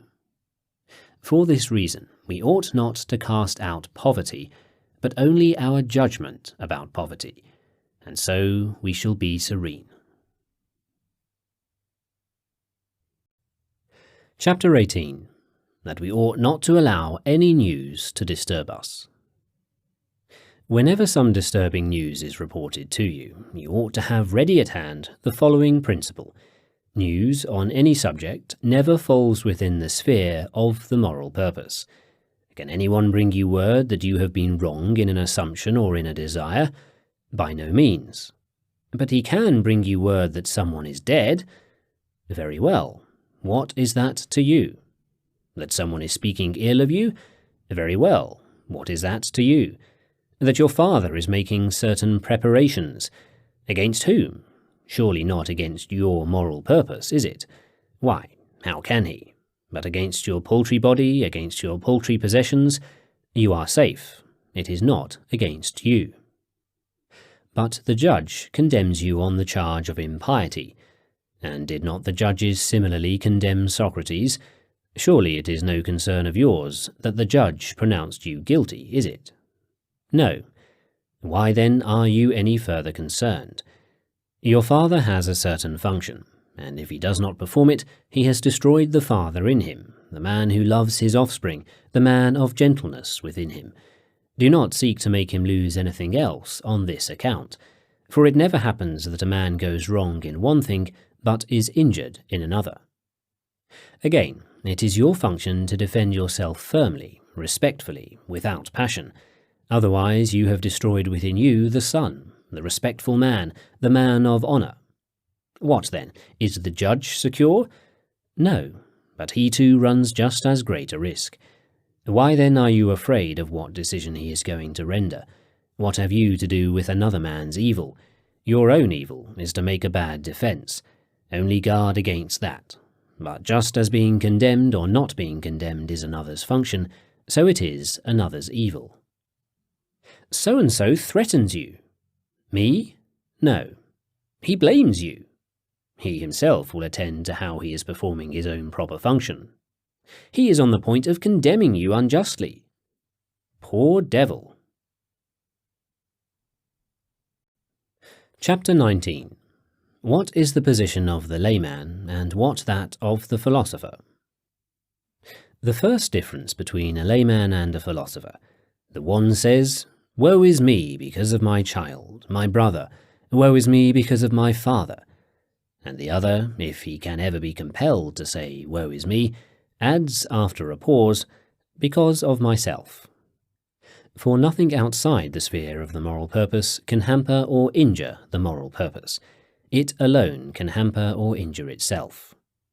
If, then, we too tend in this latter direction, so that, whenever we go amiss, we blame ourselves, and bear in mind that nothing but judgment is responsible for the disturbance of our peace of mind and our inconstancy, I swear to you by all the gods that we have been making progress. But as it is, we have taken a different course from the start. Even while we were still children, our nurse, if ever we bumped into something when we were going along with our mouths open, did not scold us, but used to beat the stone. Why? What did the stone do? Ought it to have moved out of the road because of your childish folly? And again, if we, when children, don't find something to eat after our bath, our attendant never checks our appetite, but he cudgels the cook.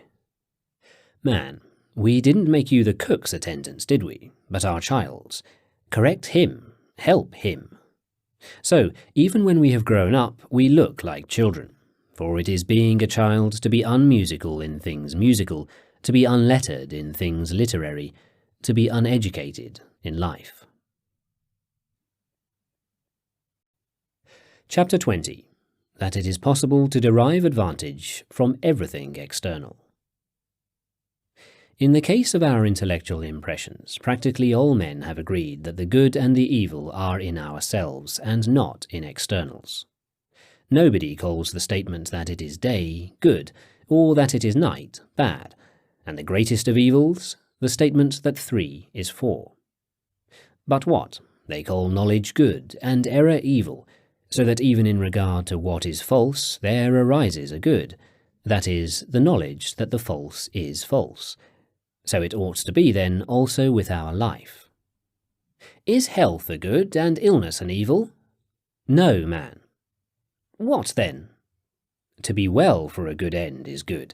To be well for an evil end is evil.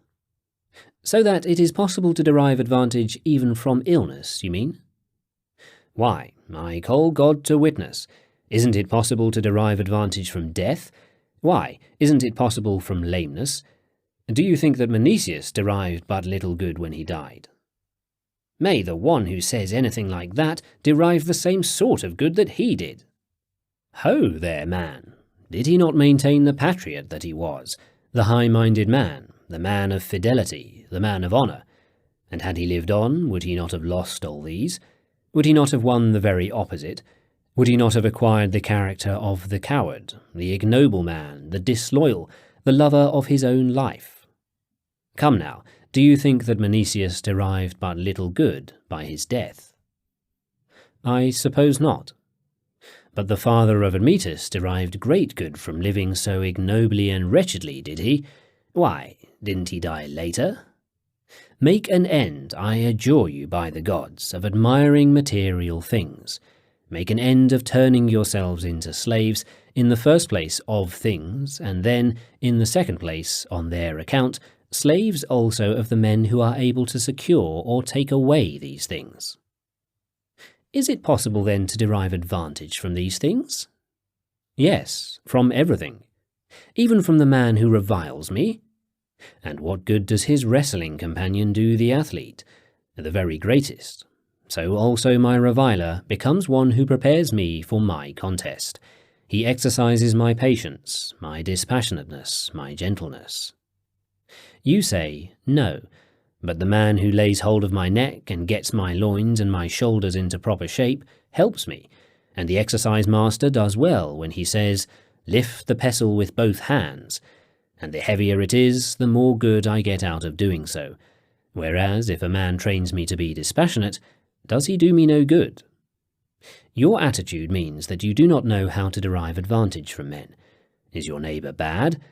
Yes, For himself, but for me he is good. He exercises my good disposition, my fair-mindedness. Is your father bad? Yes, for himself, but for me he is good. This is the magic wand of Hermes. Touch what you will, the saying goes, and it will turn into gold. Nay, but bring whatever you will, and I will turn it into a good. Bring disease, bring death, bring poverty, reviling, peril of life in court. All these things will become helpful at a touch from the magic wand of Hermes. What will you make of death? Why, what else but make it your glory, or an opportunity for you to show indeed thereby what sort of person a man is who follows the will of nature.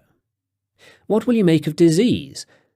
I will show its character, I will shine in it, I will be firm, I will be serene, I will not fawn upon my physician, I will not pray for death.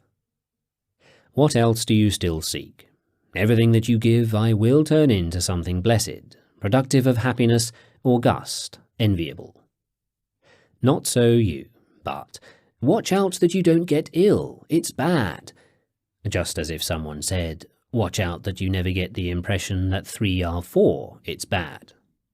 Man, how do you mean bad? If I get the right idea of it, how is it going to hurt me any more? Will it not rather even do me good? If, then, I get the right idea about poverty or disease or not holding office, am I not satisfied? Will they not be helpful to me? How then would you have me seek any longer amongst externals for things evil and things good? But what? These things go thus far, but nobody takes them home with him. Nay, as soon as we leave here, there is a war on with our slave attendant, our neighbours, those that mock us and those that laugh at us. Blessed be Lesbius, because he convicts me every day of knowing nothing. Chapter 21. To those who enter light-heartedly upon the profession of lecturing. Those who have learned the principles and nothing else are eager to throw them up immediately, just as persons with a weak stomach throw up their food. First digest your principles, and then you will surely not throw them up this way. Otherwise they are mere vomit, foul stuff and unfit to eat. But after you have digested these principles, show us some change in your governing principle that is due to them, as the athletes show their shoulders as the results of their exercising and eating, and as those who have mastered the arts can show the results of their learning. The builder does not come forward and say, "Listen to me deliver a discourse about the art of building," but he takes a contract for a house, builds it, and thereby proves that he possesses the art. Do something of the same sort yourself too. Eat as a man, drink as a man, adorn yourself, marry, get children, be active as a citizen, endure revilings, bear with an unreasonable brother, father, son, neighbour, fellow traveller. Show us that you can do these things, for us to see that in all truth you have learned something of the philosophers. No, but, "Come and listen to me deliver my comments," you say. Go to. Look for people on whom to throw up. Yes, but I will set forth to you the doctrines of Chrysippus, as no one else can. His language I will analyse so as to make it perfectly clear. Possibly I will throw in a bit of the vivacity of Antipater and Archidamus.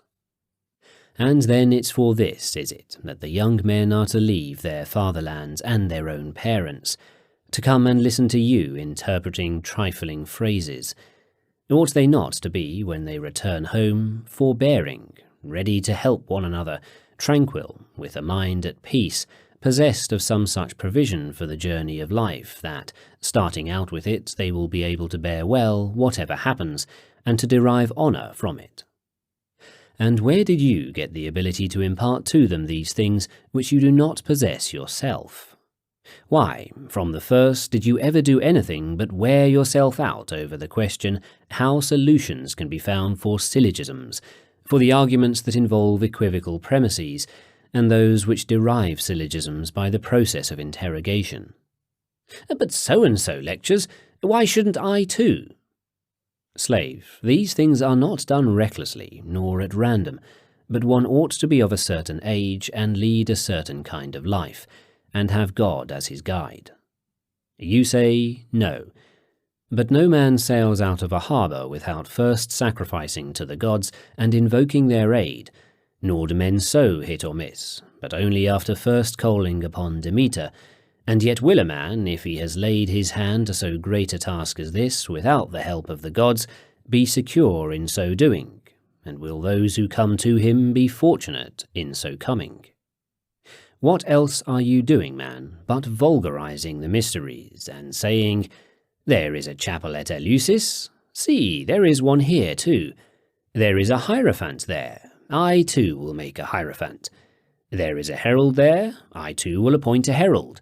There is a torchbearer there, I too will have a torchbearer. There are torches there, and here too. The words said are the same, and what is the difference between what is done here and what is done there? Most impious man, is there no difference? Are the same acts helpful if they are performed at the wrong place and at the wrong time? Nay, but a man ought to come also with a sacrifice, and with prayers, and after a preliminary purification, and with his mind predisposed to the idea that he will be approaching holy rites, and holy rites of great antiquity. Only thus do the mysteries become helpful. Only thus do we arrive at the impression that all these things were established by men of old time for the purpose of education and for the amendment of our life. But you are publishing the mysteries abroad and vulgarizing them, out of time, out of place, without sacrifices, without purification. You do not have the dress which the hierophant ought to wear, you do not have the proper head of hair, nor headband, nor voice, nor age. You have not kept yourself pure as he has, but you have picked up only the words which he utters and recite them. Have the words a sacred force all by themselves? One ought to approach these matters in a different fashion. The affair is momentous, it is full of mystery, not a chance gift, nor given to all comers. Nay, it may be that not even wisdom is all that is needed for the care of the young. One ought also to have a certain readiness and special fitness for this task, by Zeus and a particular physique, and above all the counsel of God advising him to occupy this office, as God counselled Socrates to take the office of examining and confuting men, Diogenes the office of rebuking men in a kingly manner, and Zeno that of instructing men and laying down doctrines. But you are opening up a doctor's office, although you possess no equipment other than drugs, but when or how these drugs are applied you neither know nor have ever taken the trouble to learn. See, you say, that man has these eye salves, and so have I. Have you, then, at all the faculty of using them aright? Do you know at all when and how and for whom they will do good?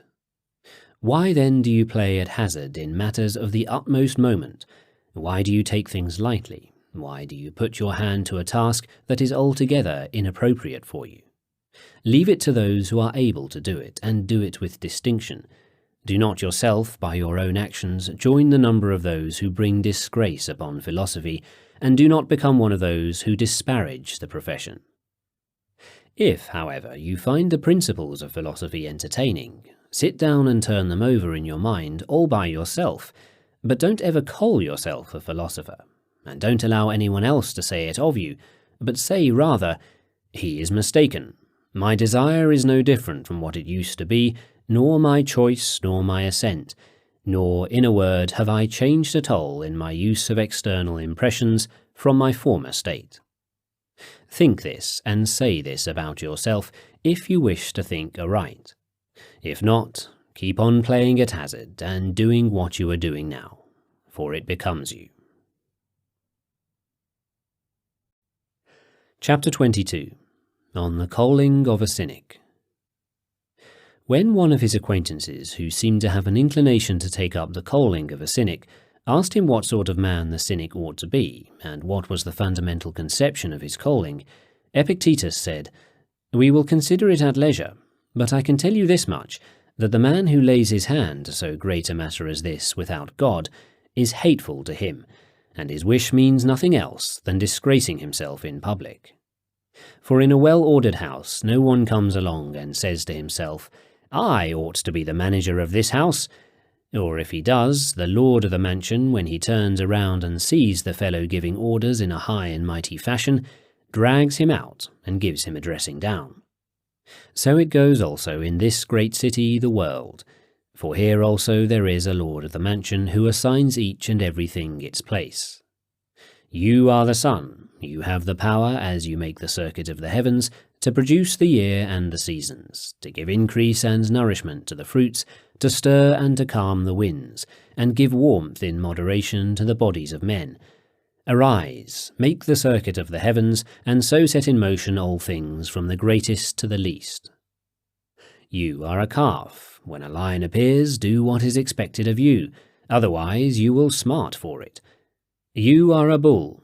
Come on and fight, for this is expected of you, it befits you, and you are able to do it. You are able to lead the host against Ilium. Be Agamemnon. You are able to fight a duel with Hector. Be Achilles. But if Thersites came along and claimed command, either he would not have got it, or if he had, he would have disgraced himself in the presence of a multitude of witnesses. So do you think about the matter carefully. It is not what you think it is. I wear a rough cloak even as it is, and I shall have one then. I have a hard bed even now, and so I shall then. I shall take to myself a wallet and a staff, and I shall begin to walk around and beg from those I meet, and revile them. And if I see someone who is getting rid of superfluous hair by the aid of pitch plasters, or has a fancy cut to his hair, or is strolling about in scarlet clothes, I will come down hard on him. If you fancy the affair to be something like this, give it a wide berth. Don't come near it. It is nothing for you. But if your impression of it is correct, and you do not think too meanly of yourself, consider the magnitude of the enterprise that you are taking in hand. First, in all that pertains to yourself directly, you must change completely from your present practices, and must cease to blame God or man. You must utterly wipe out desire. You must turn your aversion toward the things which lie within the province of the moral purpose, and these only. You must feel no anger, no rage, no envy, no pity. No wench must look fine to you, no petty reputation, no boy favourite, no little sweet cake. For this you ought to know. Other men have the protection of their walls and their houses and darkness when they do anything of that sort, and they have many things to hide them. A man closes his door, stations someone at the entrance to his bedroom.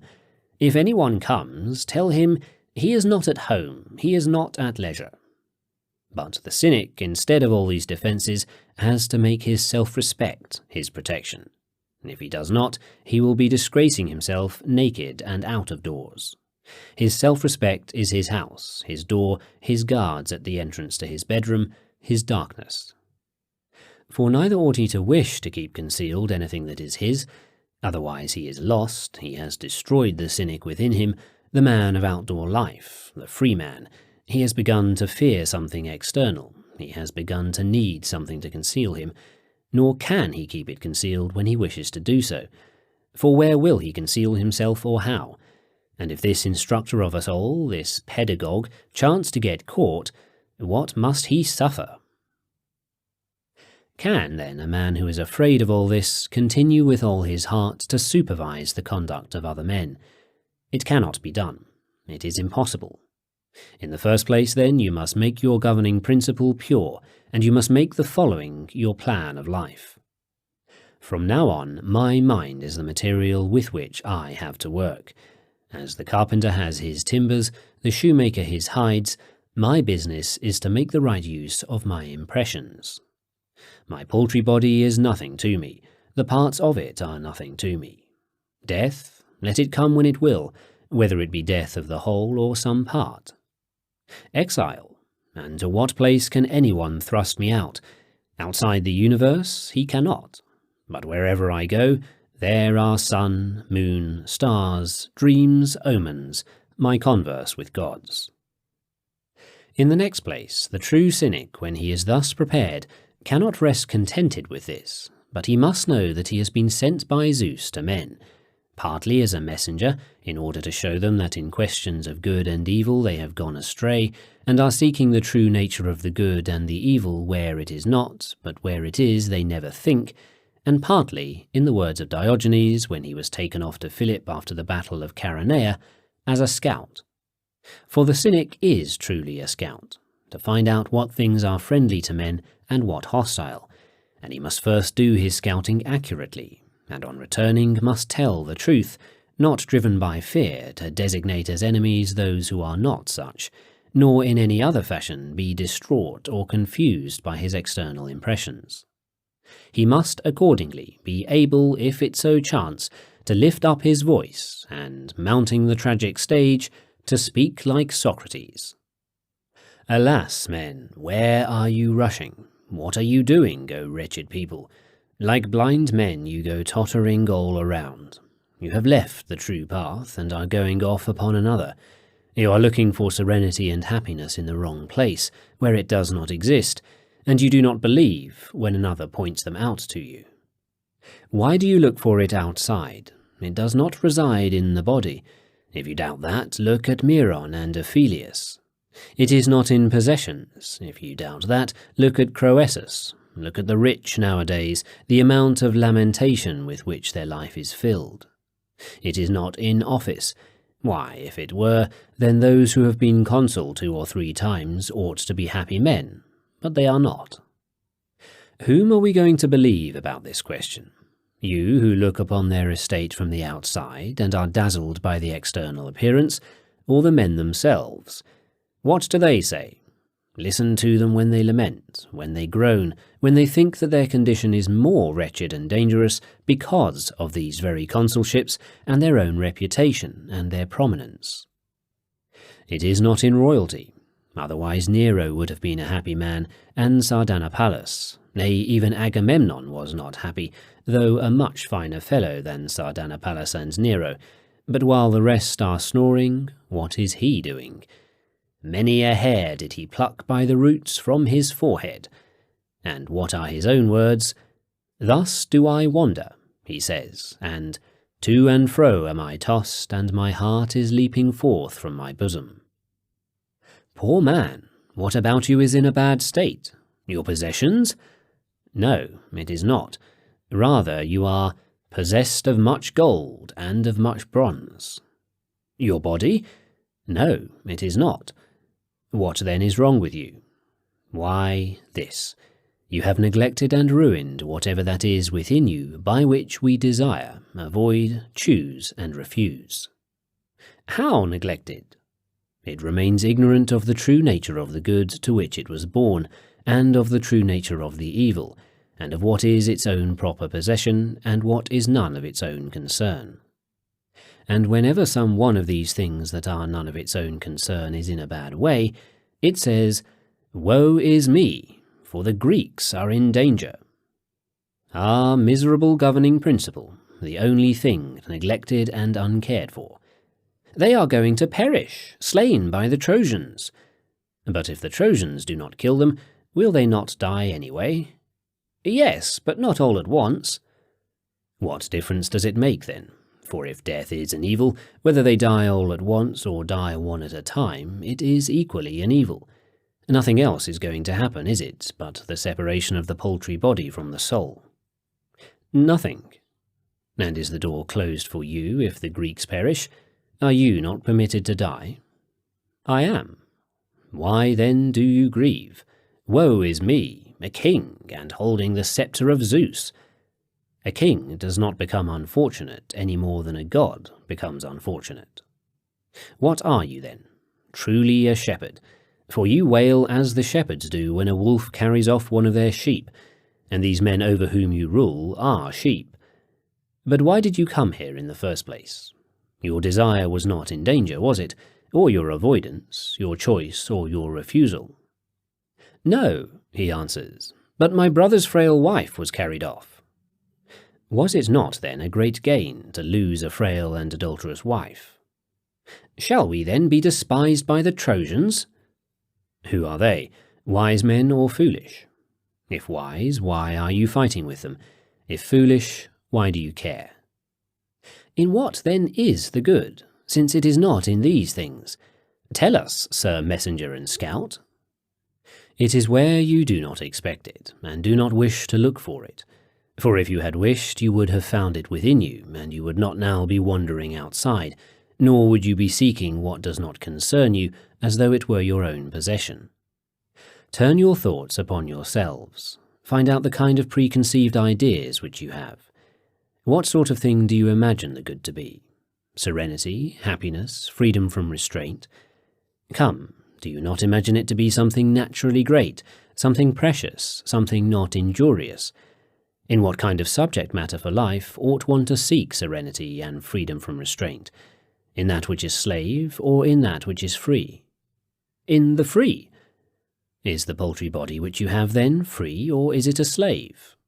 We know not. You do not know that it is a slave of fever, gout, ophthalmia, dysentery, a tyrant, fire, iron, everything that is stronger? Yes, it is their servant. How then can anything that pertains to the body be unhampered? And how can that which is naturally lifeless, earth or clay, be great or precious? What then? Have you nothing that is free? Perhaps nothing. And who can compel you to assent to that which appears to you to be false? No one. And who to refuse assent to that which appears to you to be true? No one. Here then you see that there is something within you which is naturally free. But to desire, or to avoid, or to choose, or to refuse, or to prepare, or to set something before yourself, what man among you can do these things without first conceiving an impression of what is profitable, or what is not fitting? No one. You have, therefore, here too something unhindered and free. Poor wretches, develop this, pay attention to this, seek here your good. And how is it possible for a man who has nothing, who is naked, without home or hearth, in squalor, without a slave, without a city, to live serenely? Behold, God has sent you the man who will show in practice that it is possible. Look at me, he says. I am without home, without a city, without property, without a slave. I sleep on the ground. I have neither wife nor children, no miserable governor's mansion, but only earth and sky and one rough cloak. Yet what do I lack? Am I not free from pain and fear? Am I not free? When has anyone among you seen me failing to get what I desire, or falling into what I would avoid? When have I ever found fault with either God or man? When have I ever blamed anyone? Has anyone among you seen me with a gloomy face? And how do I face those persons before whom you stand in fear and awe? Do I face them as slaves? Who, when he lays eyes upon me, does not feel that he is seeing his king and his master?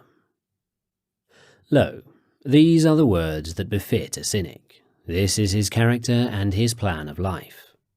But no, you say, what makes a cynic is a contemptible wallet, a staff and big jaws, to devour everything you give him, or to stow it away, or to revile tactlessly the people he meets, or to show off his fine shoulder. Do you see the spirit in which you are intending to set your hand to so great an enterprise? First take a mirror, look at your shoulders, find out what kind of loins and thighs you have. Man, it's an Olympic contest in which you are intending to enter your name, not some cheap and miserable contest or other.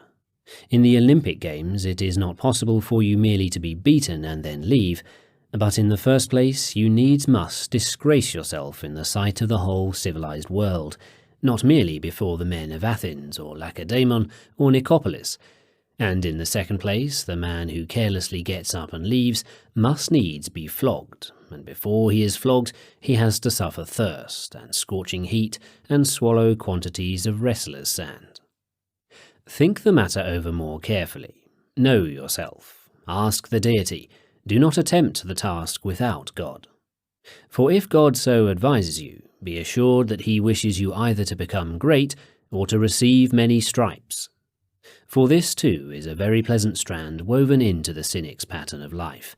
He must needs be flogged like an ass, and while he is being flogged, he must love the men who flog him, as though he were the father or the brother of them all. But that is not your way. If someone flogs you, go stand in the midst and shout, "O Caesar, what do I have to suffer under your peaceful rule?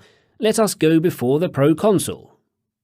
But what to a cynic is Caesar, or a proconsul, or anyone other than he who has sent him into the world and whom he serves, that is, Zeus? Does he call upon anyone but Zeus? And is he not persuaded that whatever of these hardships he suffers, it is Zeus that is exercising him? Nay, but Heracles, when he was being exercised by Eurystheus, did not count himself wretched, but used to fulfill without hesitation everything that was enjoined upon him. And yet is this fellow, when he is being trained and exercised by Zeus, prepared to cry out and complain? Is he a man worthy to carry the staff of Diogenes? Hear his words to the passers-by as he lies ill of a fever. "Vile wretches," he said, "are you not going to stop? Nay, you are going to take that long, long journey to Olympia, to see the struggle of worthless athletes. But do you not care to see a struggle between fever and a man?" No doubt a man of that sort would have blamed God, who had sent him into the world, for mistreating him. Nay, he took pride in his distress, and demanded that those who passed by should gaze upon him. Why, what will he blame God for? Because he is living a decent life? What charge does he bring against him? The charge that he is exhibiting his virtue in a more brilliant style? Come, what says Diogenes about poverty, death, hardship? How did he habitually compare his happiness with that of the great king of Persia? Or rather, he thought there was no comparison between them. For where there are disturbances and griefs and fears, and ineffectual desires and unsuccessful avoidances, and envies and jealousies, where is there in the midst of all this a place for happiness to enter? But wherever worthless judgments are held, there all these passions must necessarily exist. And when the young man asked whether he, as a cynic, should consent if, when he had fallen ill, a friend asked him to come to his house so as to receive a proper nursing, Epictetus replied, "But where will you find me a cynic's friend? For such a person must be another cynic, in order to be worthy of being counted his friend. He must share with him his sceptre and kingdom, and be a worthy ministrant, if he is going to be deemed worthy of friendship, as Diogenes became the friend of Antisthenes and Crates of Diogenes. Or do you think that if a man as he comes up and greets the cynic, he is the cynic's friend, and the cynic will think him worthy to receive him into his house? So if that is what you think and have in mind, you had much better look around for some nice dunghill on which to have your fever, one that will give you shelter from the north wind, so that you won't get chilled. But you give me the impression of wanting to go into somebody's house for a while and get filled up. Why then are you even laying your hand to so great an enterprise?" "But," said the young man, "will marriage and children be undertaken by the cynic as a matter of prime importance?" "If," replied Epictetus, "you grant me a city of wise men, it might very well be that no one will lightly adopt the cynic's profession. For in whose interest would he take on this style of life? If, nevertheless, we assume that he does so act, there will be nothing to prevent him from both marrying and having children, for his wife will be another person like himself, and so will his father-in-law, and his children will be brought up in the same fashion. But in such an order of things as the present, which is like that of a battlefield, it is a question, perhaps, if the cynic ought not to be free from distraction, wholly devoted to the service of God, free to go about among men, not tied down by the private duties of men, nor involved in relationships which he cannot violate and still maintain his role as a good and excellent man, whereas, on the other hand, if he observes them, he will destroy the messenger, the scout, the herald of the gods that he is. For see, he must show certain services to his father-in-law, to the rest of his wife's relatives, to his wife herself. Finally, he is driven from his profession to act as a nurse in his own family and to provide for them. To make a long story short, he must get a kettle to heat water for the baby, for washing it in a bathtub, wool for his wife when she has had a child, oil, a cot, a cup. The vessels get more and more numerous, not to speak of the rest of his business and his distraction.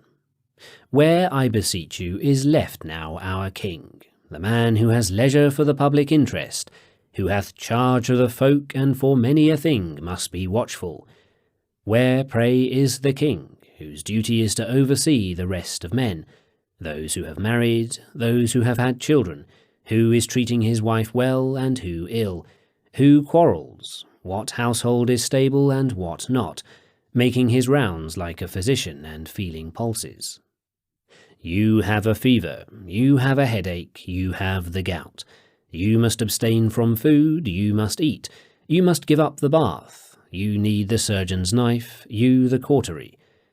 Where is the man who is tied down to the duties of everyday life, going to find leisure for such matters? Come, doesn't he have to get little cloaks for the children? Doesn't he have to send them off to a school teacher with their little tablets and writing implements and little notebooks, and, besides, get the little cot ready for them? For they can't be cynics from the moment they leave the womb, and if he doesn't do all this, it would have been better to expose them at birth, rather than to kill them in this fashion. See to what straits we are reducing our cynic, how we are taking away his kingdom from him. Yes, but Crates married. You are mentioning a particular instance which arose out of passionate love, and you are assuming a wife who is herself another Crates. But our inquiry is concerned with ordinary marriage apart from special circumstances, and from this point of view we do not find that marriage, under present conditions, is a matter of prime importance for the cynic. How, then, said the young man, will the cynic be able to keep society going? In the name of God, sir, who do mankind the greater service? Those who bring into the world some 2 or 3 ugly-snouted children to take their place, or those who exercise oversight to the best of their ability over all mankind, observing what they are doing, how they are spending their lives, what they are careful about, and what they undutifully neglect? And were the Thebans helped more by all those who left them children than by Epaminondas, who died without offspring? And did Priam, who begot 50 sons, all rascals, or Danaus, or Aeolus, contribute more to the common weal than did Homer? What? Shall high military command or writing a book prevent a man from marrying and having children, while such a person will not be regarded as having exchanged his childlessness for naught, and yet shall the cynic's kingship not be thought a reasonable compensation? Can it be that we do not perceive the greatness of Diogenes, and have no adequate conception of his character, but have in mind the present-day representatives of the profession, these dogs of the table, guards of the gate, who follow the masters not at all, except it be in breaking wind in public, forsooth, but in nothing else? Otherwise, such points as these you have been raising would never have disturbed us. We should never have wondered why a cynic will never marry or have children.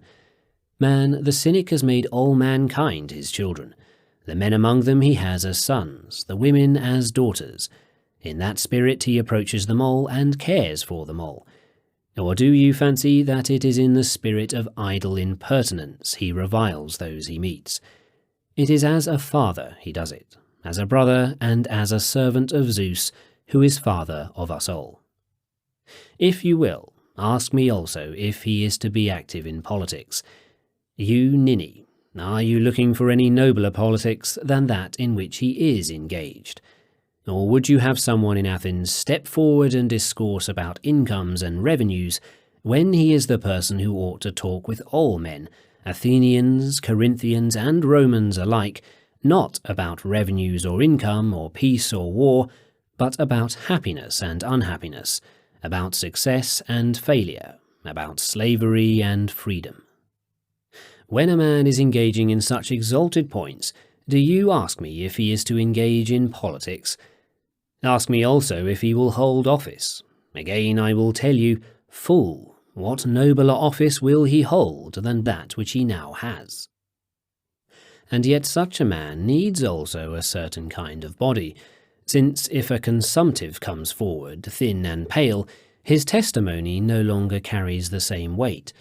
For he must not merely by exhibiting the qualities of his soul prove to the layman that it is possible, without the help of the things which they admire, to be a good and excellent man, but he must also show, by the state of his body, that his plain and simple style of life in the open air does not injure even his body. "Look," he says, "both I and my body are witness to the truth of my contention."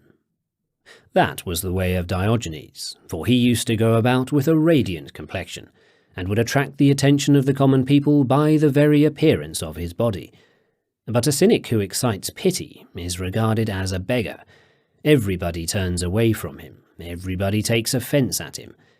No, and he ought not to look dirty either, so as not to scare away men in this respect also, but even his squalor ought to be cleanly and attractive. Furthermore, the cynic ought to possess great natural charm and readiness of wit, otherwise he becomes mere snivel and nothing else, so as to be able to meet readily and aptly whatever befalls, as Diogenes answered the man who said, "Are you the Diogenes who does not believe in the existence of the gods?" by saying, "And how can that be? You I regard as hated by the gods."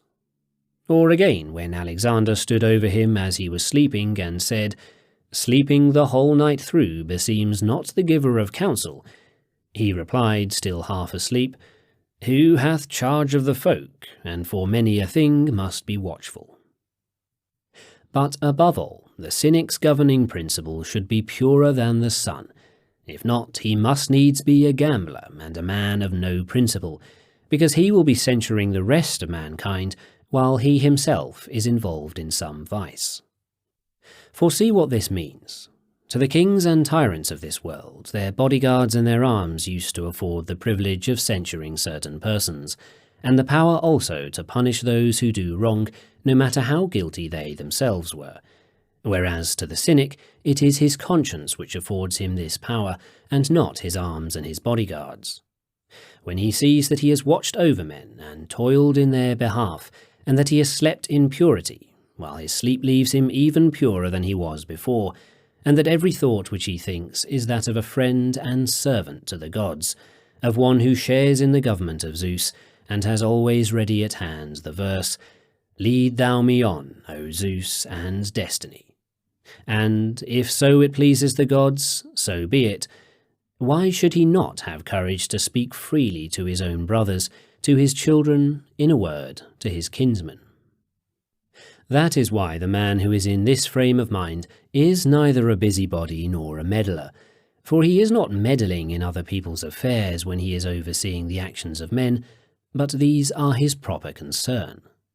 Otherwise, go call the general a meddler, when he oversees and reviews and watches over his troops, and punishes those who are guilty of a breach of discipline. But if you censure other men while you are hiding a little sweet cake under your arm, I'll say to you, wouldn't you rather go off into a corner and eat up what you have stolen? What have you to do with other people's business? Why, who are you? Are you the bull in the herd, or the queen bee of the hive? Show me the tokens of your leadership, like those which nature gives the queen bee. But if you are a drone and lay claim to the sovereignty over the bees, don't you suppose your fellow citizens will overthrow you, just as the bees so treat the drones? Now, the spirit of patient endurance the cynic must have to such a degree that common people will think him insensate and a stone. Nobody reviles him, nobody beats him, nobody insults him, but his body he has himself given for anyone to use as he sees fit. For he bears in mind that the inferior, in that respect in which it is inferior, must needs be overcome by the superior, and that his body is inferior to the crowd, the physically weaker, that is, inferior to the physically stronger. Therefore he never enters this contest where he can be beaten, but immediately gives up what is not his own. He makes no claim to what is slavish. But in the realm of the moral purpose and the use of his sense impressions, There you will see he has so many eyes that you will say Argus was blind in comparison with him. Is there anywhere rash assent, reckless choice, futile desire, unsuccessful aversion, incompleted purpose, fault-finding, self-disparagement, or envy? Here is concentrated his earnest attention and energy. But, as far as other things go, he lies flat on his back and snores. He is in perfect peace. There rises up no thief of his moral purpose, nor any tyrant over it. But of his body, certainly, and of his paltry possessions, certainly, and of his offices and honours. Why, then, does he pay any attention to these? So when someone tries to terrify him by means of these, he says to him, "Go to.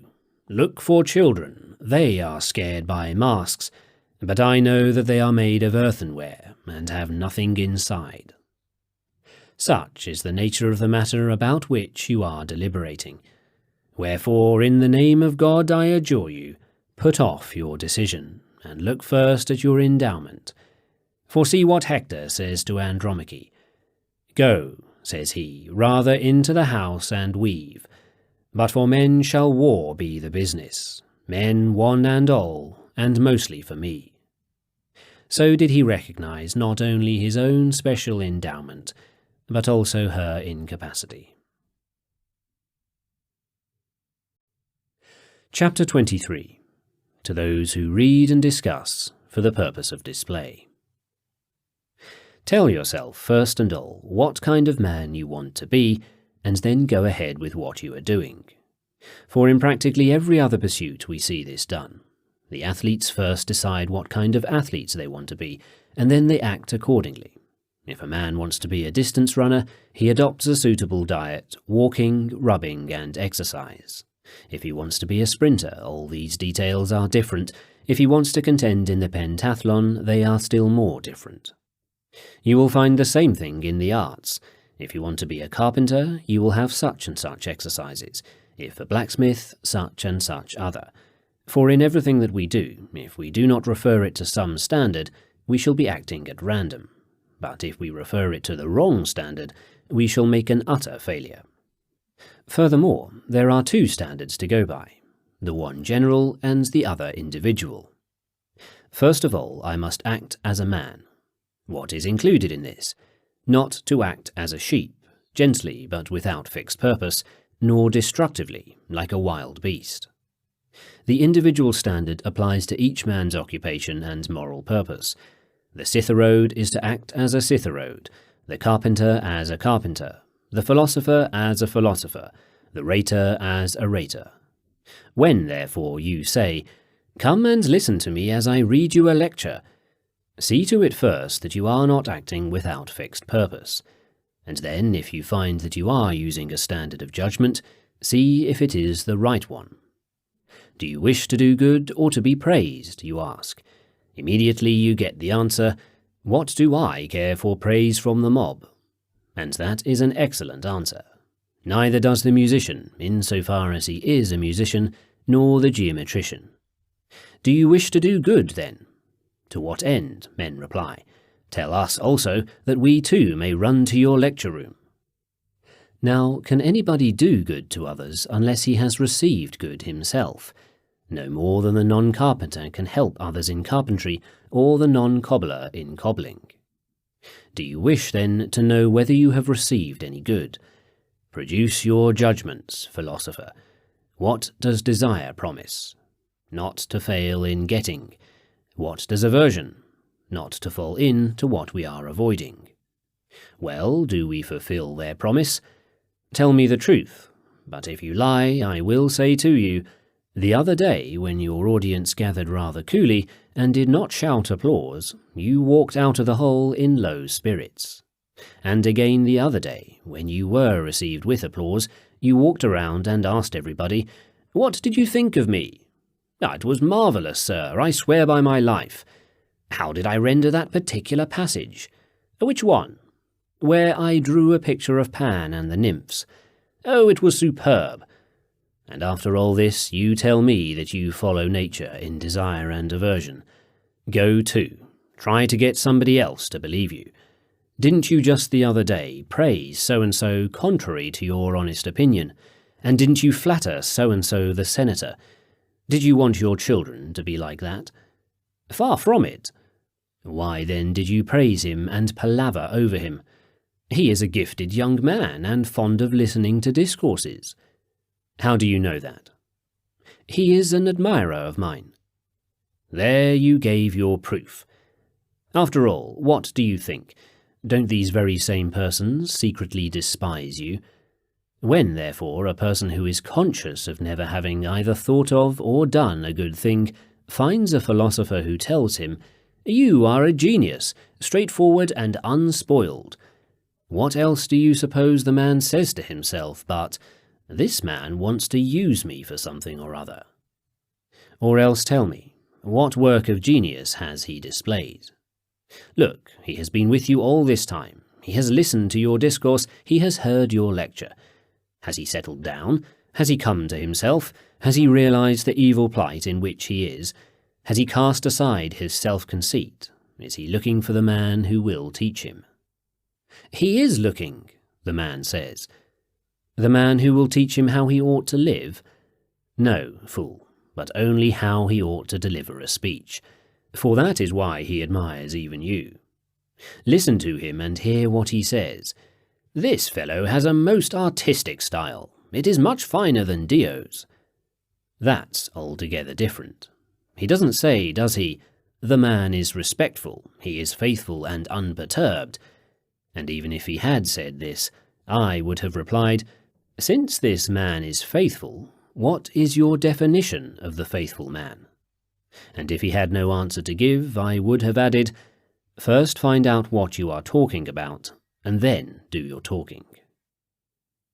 When you are in such a sorry state as this, then, gaping for men to praise you and counting the number of your audience, is it your wish to do good to others? Today I had a much larger audience. Yes, indeed, there were great numbers. 500, I fancy. Nonsense, make it 1,000. Dio never had so large an audience. How could you expect him to? Yes, and they are clever at catching the points. Beauty, sir, can move even a stone. There are the words of a philosopher for you. That's the feeling of one who is on his way to do good to men. There you have a man who has listened to reason, who has read the accounts of Socrates as coming from Socrates, not as though they were from Lysias or Isocrates. I have often wondered by what arguments ever. No, but by what argument ever? This form is smoother than the other. You have been reading this literature just as you would music-hall songs, haven't you? Because if you had read them in the right way, you would not have lingered on these points. But this is the sort of thing, rather, that would have caught your eye. Anytus and Miletus can kill me, but they cannot hurt me. And I have always been the kind of man to pay attention to none of my own affairs, but only to the argument which strikes me best upon reflection. And for that reason, who ever heard Socrates saying, I know something and teach it? But he used to send one person here and another there. Therefore men used to go to him to have him introduce them to philosophers, and he used to take them around and introduce them. But no, your idea of him, no doubt, is that, as he was taking them along, he used to say, come around today and hear me deliver a discourse in the house of Quadratus. Why should I listen to you? Do you want to exhibit to me the clever way in which you put words together? Do you compose them cleverly, man? And what good is it to you? But praise me. What do you mean by praise? Cry out to me, bravo, or marvellous. All right, I'll say it. But if praise is some one of those things which the philosophers put in the category of the good, what praise can I give you? If it is a good thing to speak correctly, teach me and I will praise you. What then? Ought one to take no pleasure in listening to such efforts? Far from it. I do not fail to take pleasure in listening to a citharode. Surely I am not bound for that reason to stand and sing to my own accompaniment on the harp, am I? Listen, what does Socrates say? Nor would it be seemly for me, O men of Athens, at my time of life, to appear before you like some lad, and weaving a cunning discourse. Like some lad, he says, for it is indeed a dainty thing, this small art of selecting trivial phrases and putting them together, and of coming forward and reading and reciting them gracefully, and then in the midst of the delivery shouting out, "There are not many people who can follow this. By your lives, I swear it." Does a philosopher invite people to a lecture? Is it not rather the case that, as the sun draws its own sustenance to itself, so he also draws to himself those to whom he is to do good? What physician ever invites a patient to come and be healed by him? Although I am told that in these days the physicians in Rome do advertise. However, in my time they were called in by their patients. "I invite you to come and hear that you are in a bad way, and that you are concerned with anything rather than what you should be concerned with, and that you are ignorant of the good and the evil, and are wretched and miserable." That's a fine invitation. And yet if the philosopher's discourse does not produce this effect, it is lifeless. And so is the speaker himself. Rufus used to say, "If you have nothing better to do than praise me, then I am speaking to no purpose." Wherefore he spoke in such a way that each of us, as we sat there, fancied someone had gone to Rufus and told him of our faults. So effective was his grasp of what men actually do, so vividly did he set before each man's eyes his particular weaknesses. Men, the lecture room of the philosopher is a hospital. You ought not to walk out of it in pleasure, but in pain. For you are not well when you come. One man has a dislocated shoulder, another an abscess, another a fistula, another a headache. And then I am to sit down and recite to you dainty little notions and clever little mottos, so that you will go out with words of praise on your lips, one man carrying away his shoulder just as it was when he came in, another his head in the same state, another his fistula, another his abscess. And so it's for this, is it, that young men are to travel from home and leave their parents, their friends, their relatives, and their bit of property, merely to cry, "Bravo!" as you recite your clever little mottos? Was this what Socrates used to do, or Zeno, or Cleanthes? Well, but isn't there such a thing as the right style for exhortation? Why, yes, who denies that? Just as there is the style for refutation and the style for instruction. Who then has ever mentioned a fourth style along with these, the style of display? Why, what is the style for exhortation? The ability to show to the individual as well as to the crowd the warring inconsistency in which they are floundering about, and how they are paying attention to anything rather than what they truly want. For they want the things that conduce to happiness, but they are looking for them in the wrong place. To achieve that, must 1,000 benches be placed, and the prospective audience be invited, and you put on a fancy cloak or dainty mantle, and mount the speaker's stand, and paint a word picture of how Achilles died. By the gods, I beseech you, have done with discrediting, as far as it is in your power to discredit, words and actions that are noble. There is nothing more effective in the style for exhortation than when the speaker makes clear to his audience that he has need of them. Or tell me, who that ever heard you reading a lecture or conducting a discourse felt greatly disturbed about himself, or came to a realization of the state he was in, or on going out said, "The philosopher brought it home to me in fine style. I must not act like this any longer." But doesn't he say to a companion, if you make an unusually fine impression, "That was a beautiful diction in the passage about Xerxes"? And doesn't the other answer, "No, I preferred the one about the Battle of Thermopylae"? Is this what listening to a philosopher amounts to? Chapter 24. That we ought not to yearn for things which are not under our control. Let not that which in the case of another is contrary to nature become an evil for you are born not to be humiliated along with others, nor to share in their misfortunes, but to share in their good fortune. If, however, someone is unfortunate, remember that his misfortune concerns himself. For God made all mankind to be happy, to be serene.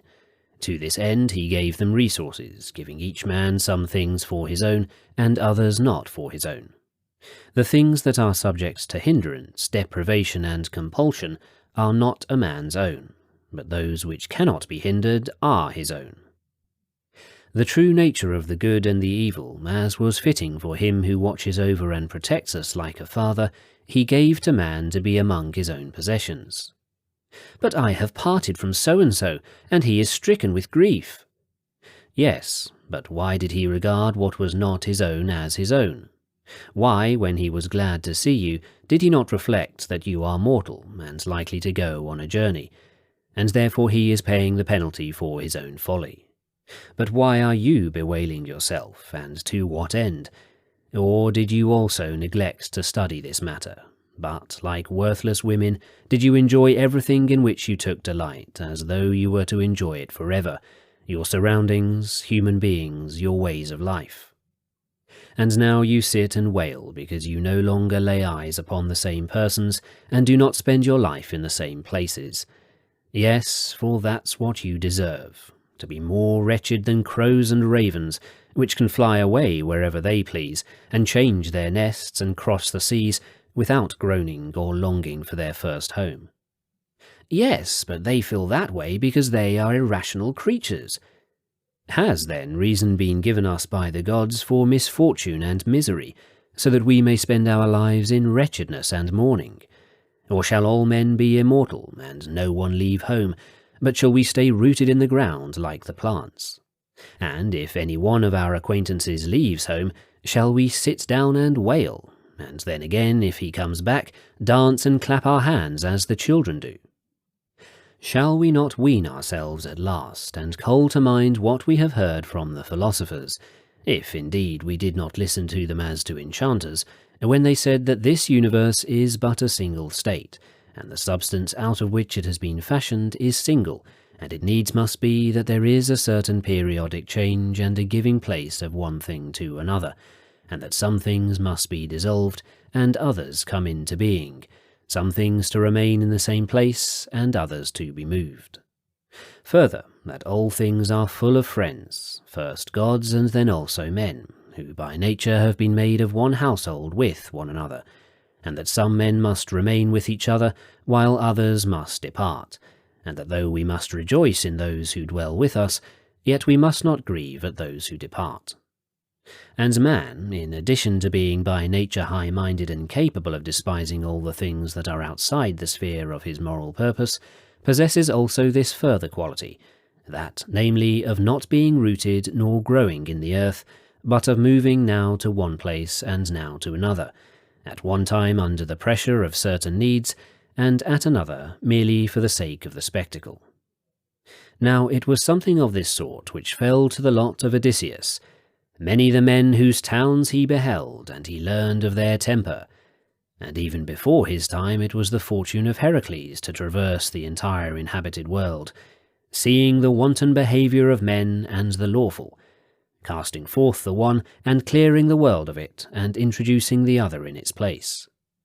Yet how many friends do you suppose he had in Thebes, in Argos, in Athens, and how many new friends he made on his rounds, seeing that he was even in the habit of marrying when he saw fit, and begetting children and deserting his children, without either groaning or yearning for them, or as though leaving them to be orphans. It was because he knew that no human being is an orphan, but all men have ever and constantly the Father who cares for them. Why, to him it was no mere story which he had heard that Zeus is father of men, for he always thought of him as his own father, and called him so, and in all that he did he looked to him. Wherefore he had the power to live happily in every place, but it is impossible that happiness and yearning for what is not present should ever be united. For happiness must already possess everything that it wants. It must resemble a replete person. He cannot feel thirst or hunger. Still, Odysseus felt a longing for his wife, and sat upon a rock and wept. And do you take Homer and his tales as authority for everything? If Odysseus really wept, what else could he have been but miserable? But what good and excellent man is miserable? In all truth, the universe is badly managed if Zeus does not take care of his own citizens, that they be like him, that is, happy. Nay, it is unlawful and unholy to think of such an alternative, but if Odysseus wept and wailed, he was not a good man. Why, what man could be good who does not know who he is, and who knows that, if he has forgotten that the things which come into being are corruptible, and that it is impossible for one human being always to live with another? What then? To reach out for the impossible is slavish and foolish. It is acting like a stranger in the universe, one who is fighting against God with the only weapons at his command, his own judgments. But my mother mourns because she does not see me. Yes, but why did she not learn the meaning of these words of the philosophers? And I am not saying that you ought to take no pains to keep her from lamenting, but only that a person ought not to want at all costs what is not his own. Now another's grief is no concern of mine, but my own grief is. Therefore I will put an end at all costs to what is my own concern, for it is under my control. And that which is another's concern I will endeavour to check to the best of my ability, but my effort to do so will not be made at all costs. Otherwise I shall be fighting against God, I shall be setting myself in opposition to Zeus, I shall be arranging myself against him in regard to his administration of the universe. And the wages of this fighting against God and this disobedience will not be paid by children's children, but by me myself in my own person, by day and by night, as I start up out of dreams and am disturbed, trembling at every message, with my own peace of mind depending upon letters not my own. Someone has arrived from Rome. If only there is no bad news! But how can anything bad for you happen in a place if you are not there? Someone arrives from Greece. If only there is no bad news! In this way, for you, every place can cause misfortune. Isn't it enough for you to be miserable where you are? Must you needs be miserable even beyond the seas and by letter? Is this the fashion in which all that concerns you is secure? Yes, but what if my friends over there die? Why, what else than that mortal men died? Or how can you wish to reach old age yourself, and at the same time not behold the death of any that you love? Do you not know that in the long course of time many different things must needs happen? Fever must overcome one man, a brigand another, a tyrant a third, because such is the character of the air about us, such that of our associates. Cold and heat and unsuitable food, and journeys by land and sea, and winds and all manner of perils. This man they destroy, that man they drive into exile, another they send out on an embassy, and yet another on a campaign. Sit down, therefore, and get all wrought up at each one of these events, mourning, unfortunate, miserable. Depend on something or other than yourself, and that not one thing or two, but tens upon tens of thousands of things. Is that what you used to hear when you sat at the feet of the philosophers? Is that what you learned? Do you not know that the business of life is a campaign? One man must mount guard, another go out on reconnaissance, and another out to fight. It is not possible for all to stay in the same place, nor is it better so.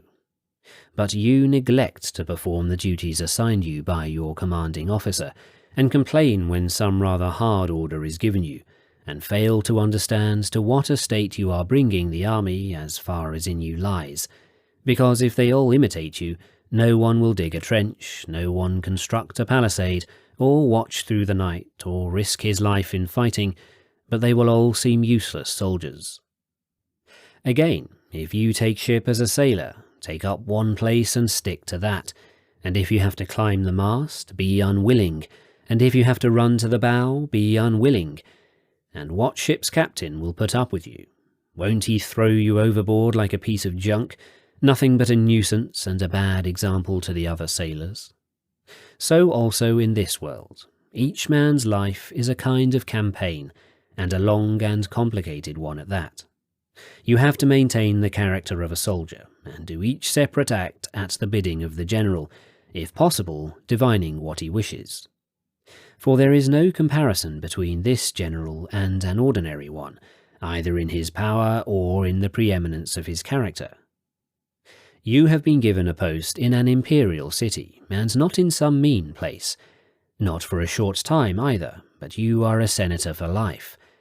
Do you not know that a man in such a post has to give only a little attention to the affairs of his own household, but for most of the time he has to be away, in command or under command, or serving some official, or in the field, or on the judge's bench? And then you want to be attached to the same spot and rooted in it like a plant? Yes, it is pleasant. Why deny it? But soup is pleasant too, and a pretty woman is a pleasant thing. What else do those say who make pleasure their end? Do you not realize the kind of men they are whose language you have just uttered?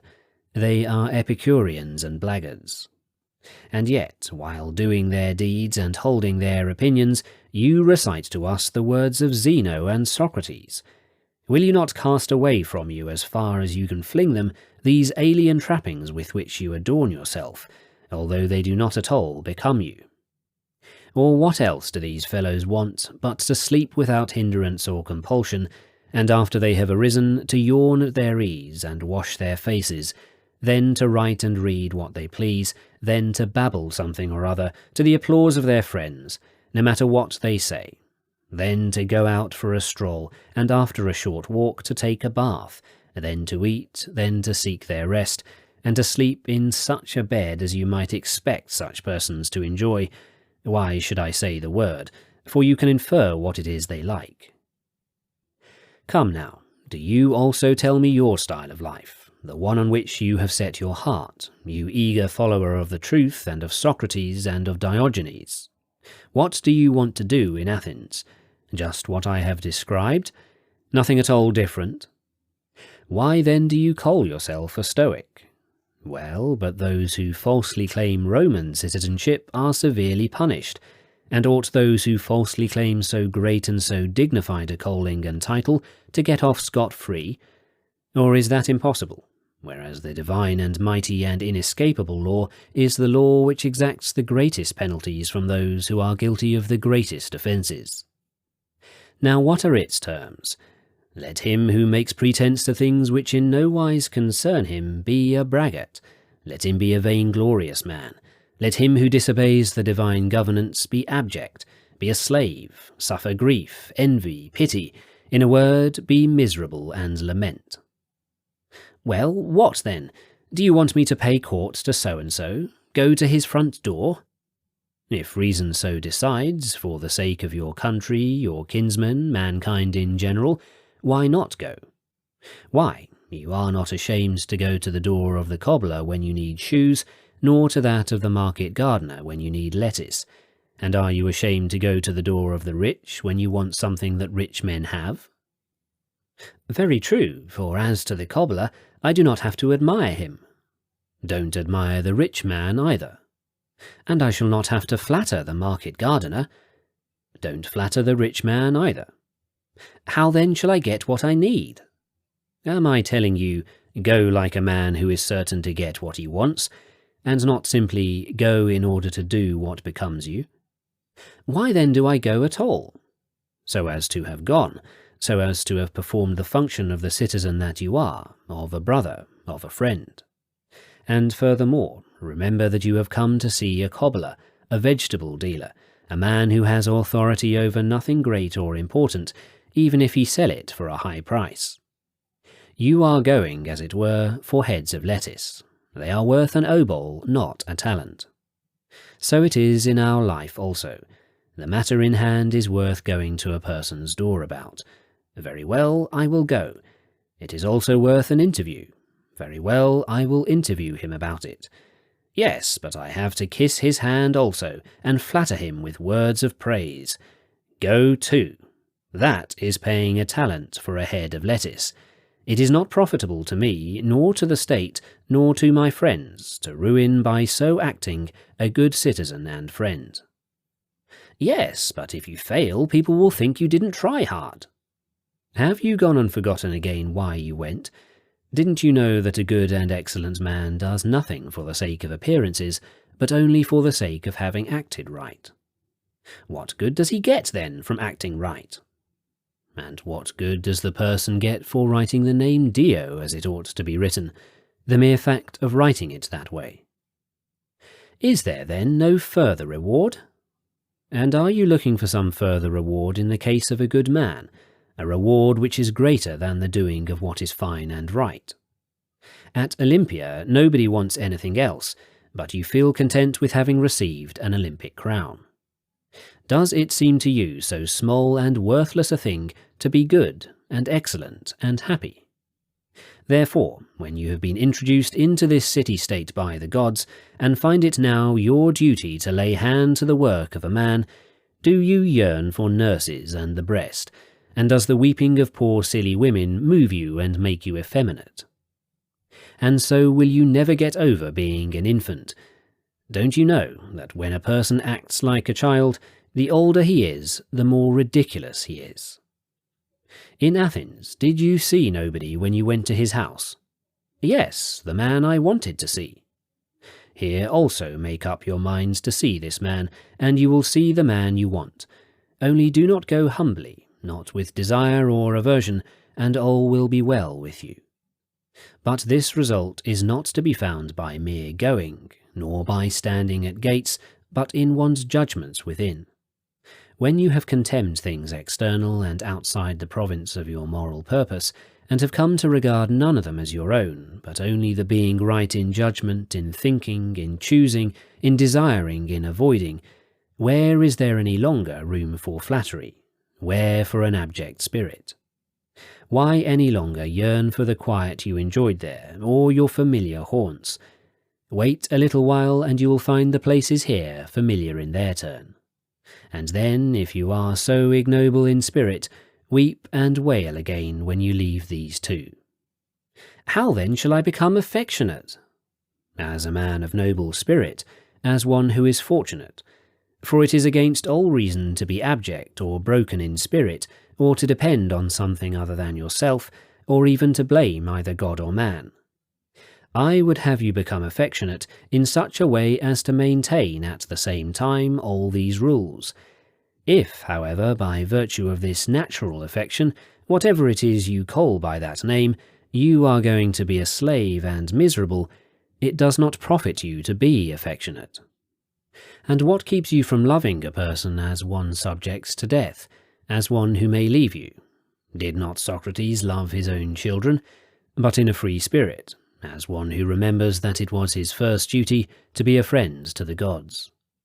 That is why he succeeded in everything that becomes a good man, both in making his defence and in assessing his own penalty, and before that time in his services as senator or soldier.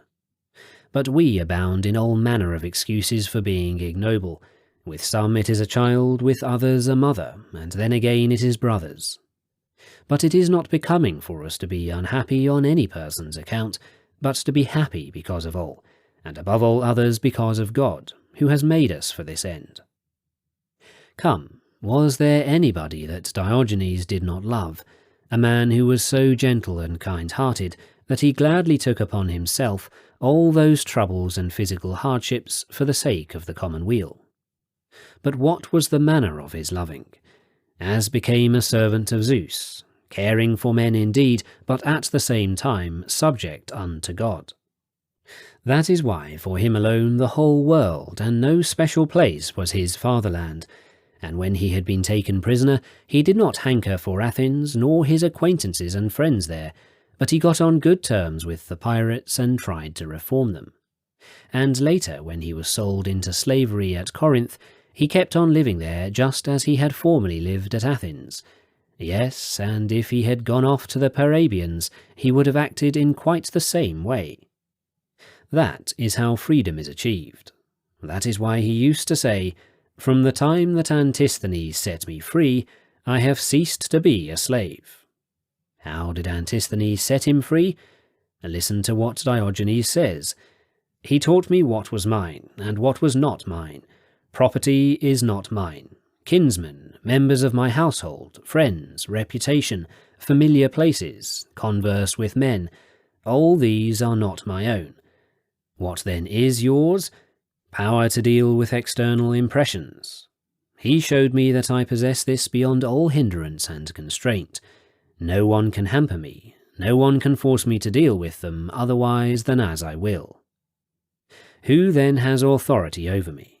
Philip or Alexander, or Perdiccas, or the great king? Where can they get it? For the man who is destined to be overpowered by a man must long before that have been overpowered by things.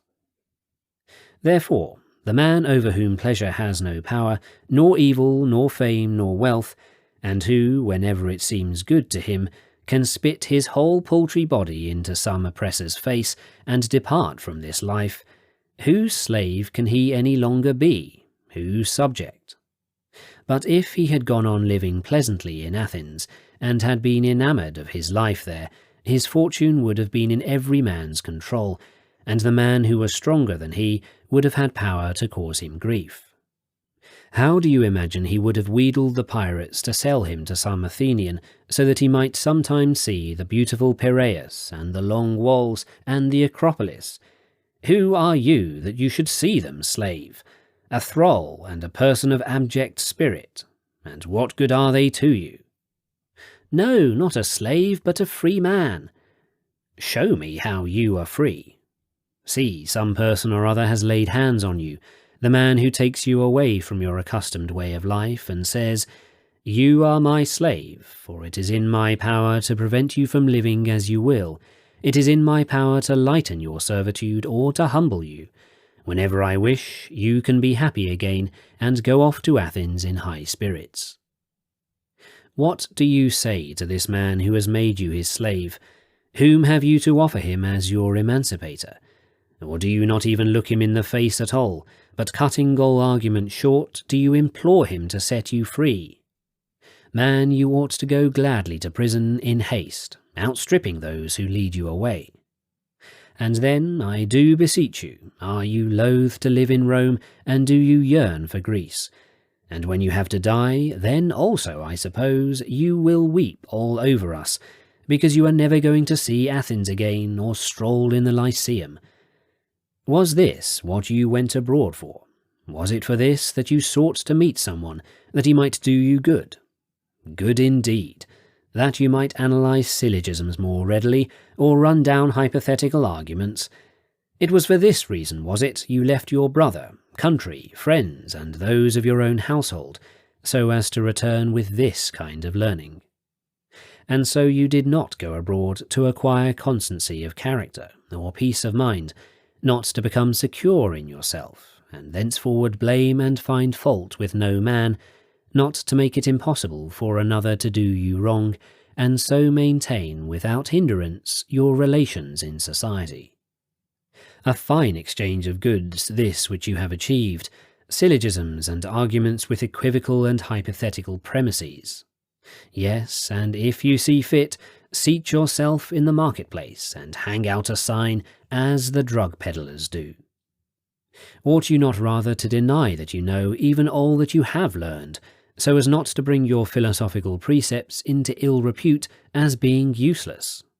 What harm has philosophy done you? How has Chrysippus wronged you, that you should prove by your own conduct his labours to be useless? Were not the ills at home enough for you, and all that you had to cause you grief and sorrow, even if you had not gone abroad, but did you add yet others in addition to them? And if you get other intimates and friends again, you will have more reasons for lamentation, yes, and if you get attached to another land. Why then live? Is it to involve yourself in one grief after another that makes you miserable? And then, I ask you, do you call this natural affection? Natural affection, forsooth, man! If it is good, it is the source of no evil. If it is evil, I have nothing to do with it. I am born for the things that are good and belong to me, not for things evil. What, then, is the proper discipline for this? In the first place, the highest and principal discipline, and one that stands at the very gates of the subject, is this: whenever you grow attached to something, do not act as though it were one of those things that cannot be taken away, but as though it were something like a jar or a crystal goblet, so that when it breaks you will remember what it was like, and not be troubled.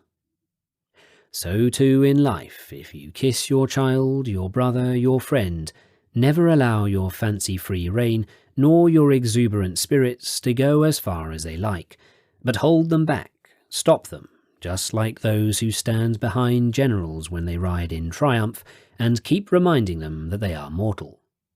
In such fashion do you too remind yourself that the object of your love is mortal. It is not one of your own possessions. It has been given you for the present, not inseparably nor forever, but like a fig or a cluster of grapes at a fixed season of the year, and that if you hanker for it in the winter, you are a fool. If in this way you long for your son or your friend at a time when he is not given to you, rest assured that you are hankering for a fig in winter-time. For as winter-time is to a fig, so is every state of affairs which arises out of the universe in relation to the things which are destroyed in accordance with that same state of affairs. Furthermore, at the very moment when you are taking delight in something, call to mind the opposite impressions. What harm is there if you whisper to yourself at the very moment you are kissing your child, and say, "Tomorrow you will die"? So likewise to your friend, "Tomorrow you will go abroad, or I shall, and we shall never see each other again." Nay, but these are words of bad omen. Yes, and so are certain incantations, but because they do good, I do not care about that. Only let the incantation do us good. But do you call any things ill-omened except those which signify some evil for us? Cowardice is ill-omened, a mean spirit, grief, sorrow, shamelessness, these are words of ill omen. And yet we ought not to hesitate to utter even these words in order to guard against the things themselves. Do you tell me that any word is ill-omened which signifies some process of nature? Say that also the harvesting of ears of grain is ill-omened, for it signifies the destruction of the ears, but not of the universe. Say that also for leaves to fall is ill-omened, and for the fresh fig to turn into a dried fig, and a cluster of grapes to turn into raisins. For all these things are changes of a preliminary state into something else. It is not a case of destruction, but a certain ordered dispensation and management. This is what going abroad means, a slight change. This is the meaning of death, a greater change of that which now is, not into what is not, but into what is not now. Shall I then be no more? No, you will not be, but something else will be, something different from that of which the universe now has need. And this is but reasonable, for you came into being not when you wanted, but when the universe had need of you. For this reason the good and excellent man, bearing in mind who he is, and whence he has come, and by whom he was created, centres his attention on this and this only, how he may fill his place in an orderly fashion, and with due obedience to God. Is it thy will that I should still remain? I will remain as a free man, as a noble man, as thou didst wish it, for thou hast made me free from hindrance in what was mine own. And now hast thou no further need of me? Be it well with thee. I have been waiting here until now because of thee, and of none other, and now I obey thee and depart. How do you depart? Again, as thou didst wish it, as a free man, as thy servant, as one who has perceived thy commands and thy prohibitions. But so long as I continue to live in thy service, what manner of man wouldst thou have me be? An official or a private citizen, a senator or one of the common people, a soldier or a general, a teacher or the head of a household? Whatsoever station and post thou assign me, I will die 10,000 times, as Socrates says, or ever I abandon it. And where wouldst thou have me be? In Rome or in Athens, or in Thebes or in Gyara? Only remember me there. If thou sendest me to a place where men have no means of living in accordance with nature, I shall depart this life, not in disobedience to thee, but as though thou wert sounding for me the recall. I do not abandon thee, far be it from me, but I perceive that thou hast no need of me. Yet if there be vouchsafed a means of living in accordance with nature, I will seek no other place than that in which I am, or other men than those who are now my associates. Have thoughts like these ready at hand by night and by day. Write them, read them, make your conversation about them, communicating with yourself or saying to another, "Can you give me some help in this matter?" And again, go now to one man and now to another. Then, if some one of those things happens which are called undesirable, immediately the thought that it was not unexpected will be the first thing to lighten the burden. For in every case it is a great help to be able to say, "I knew that the son whom I had begotten was mortal." For that is what you will say. And again, "I knew that I was mortal. I knew that I was likely to leave home. I knew that I was liable to banishment. I knew that I might be sent off to prison." And in the next place, if you reflect with yourself and look for the quarter from which the happening comes, immediately you will be reminded of the principle, "It comes from the quarter of the things that are outside the sphere of the moral purpose, that are not mine own. What then is it to me?" Then comes the most decisive consideration. Who was it that has sent the order? Our prince or our general, the state or the law of the state? Give it to me then, for I must always obey the law in every particular. Later on, when your imagination bites you, for this is something you cannot control, fight against it with your reason, beat it down, do not allow it to grow strong, or to take the next step and draw all the pictures it wants in the way it wants to do. If you are at Gyara, don't picture the style of life at Rome and all the relaxations a man had who was living there, as well as all that he might have upon his return. But since you have been stationed there, you ought to strive to live manfully at Gyara, as beseems the man whose life is spent in Gyara. And again, if you are in Rome, don't picture the style of life at Athens, but make your life in Rome the one object of your study and practice. Then, in the place of all the other relaxations, introduce that which comes from the consciousness that you are obedient to God, and that you are playing the part of the good and excellent man, not ostensibly, but in reality. For what a fine thing it is to be able to say to oneself, "Now I am actually performing what the rest talk solemnly about in their lectures, and are thought to be uttering paradoxes.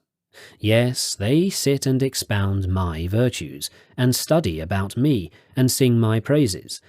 And of this Zeus wished me to get a demonstration in my own person, while at the same time he wished me to know whether he was the right kind of soldier, the right kind of citizen, and to present me before all other men as a witness about the things which lie outside the sphere of the moral purpose. Behold, he says, your fears are at haphazard. It is in vain that you desire what you desire. Do not look for your blessings outside, but look for them within yourselves. Otherwise you will not find them. These are the terms upon which now he brings me here, and again he sends me there. To mankind exhibits me in poverty, without office, in sickness, sends me away to Gyara, brings me into prison. Not because he hates me, perish the thought, and who hates the best of his servants? Nor because he neglects me, or he does not neglect any of even the least of his creatures, but because he is training me, and making use of me as a witness to the rest of men. When I have been appointed to such a service, am I any longer to take thought as to where I am, or with whom, or what men say about me? Am I not wholly intent upon God and his commands and ordinances? If you have these thoughts always at hand, and go over them again and again in your own mind, and keep them in readiness, you will never need a person to console you or strengthen you. For disgrace does not consist in not having anything to eat, but in not having reason sufficient to secure you against fear and against grief.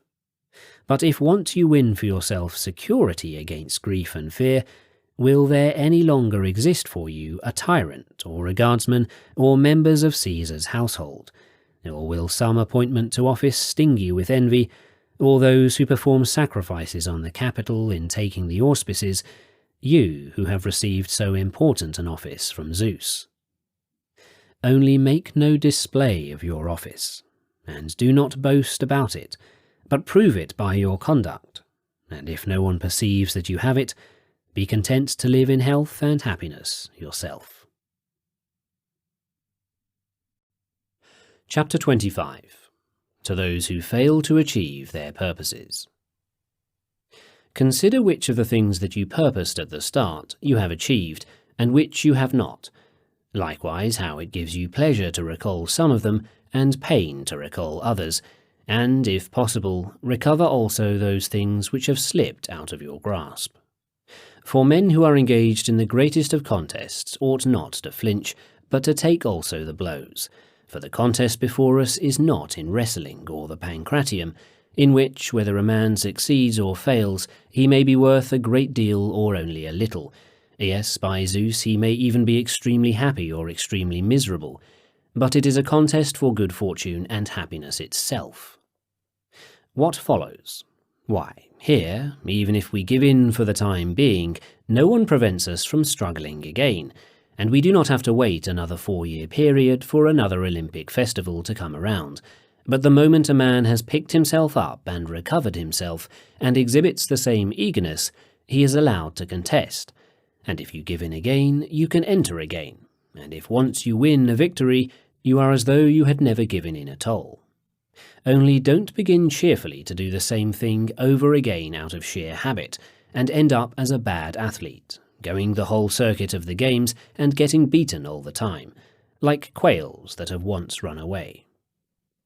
I am overcome by the impression of a pretty maid. Well, what of it? Wasn't I overcome just the other day? I feel strongly inclined to censure somebody. For didn't I censure somebody just the other day? You talk thus as though you had come off scot-free, just as if a man should say to his physician who was forbidding him to bathe, "Why, but didn't I bathe just the other day?" If then the physician is able to say to him, "Very well, after you had bathed then, how did you feel? Didn't you have a fever? Didn't your head ache?" So too, when you censured somebody the other day, didn't you act like an ugly-spirited man, like a silly babbler? Didn't you feed this habit by citing the example of your own previous acts? And when you were overcome by the maid, did you escape scot-free? Why, then, do you talk about what you were doing just the other day? In my opinion, you ought to have remembered as slaves remember their blows, and to have kept away from the same mistakes. But one case is not like the other, for with slaves it is the suffering which produces the memory. But in the case of your mistakes, what suffering is there? What penalty do you feel? Why, when did you ever acquire the habit of avoiding evil activities? Chapter 26. To those who fear want. Aren't you ashamed to be more cowardly and ignoble than a runaway slave? How do they, when they run off, leave their masters? In what estates or slaves do they put their confidence? Don't they steal just a little bit to last them for the first few days, and then afterwards drift along over land or sea, contriving one scheme after another to keep themselves fed? And what runaway slave ever died of hunger? But you tremble and lie awake at night, for fear the necessities of life will fail you. Wretch, are you so blind, and do you so fail to see the road to which lack of the necessities of life leads? Where indeed does it lead? Where also fever, or a stone that drops on your head lead? To death. Have you not then often said this same thing to your companions, read much of the same sort, and written much? How many times have you boasted that, as far as death at least was concerned, you are in a fairly good state? Yes, but my family too will starve. What then? Their starvation does not lead to some other end than yours, does it? Have they not also much the same descent thereto, and the same world below? Are you not willing, then, to look with courage sufficient to face every necessity and want at that place to which the wealthiest needs must go, and those who have held the highest offices, and very kings and tyrants? Only you will descend hungry, if it so happen, and they bursting with indigestion and drunkenness. Did you ever easily find a beggar who was not an old man? Wasn't he extremely old?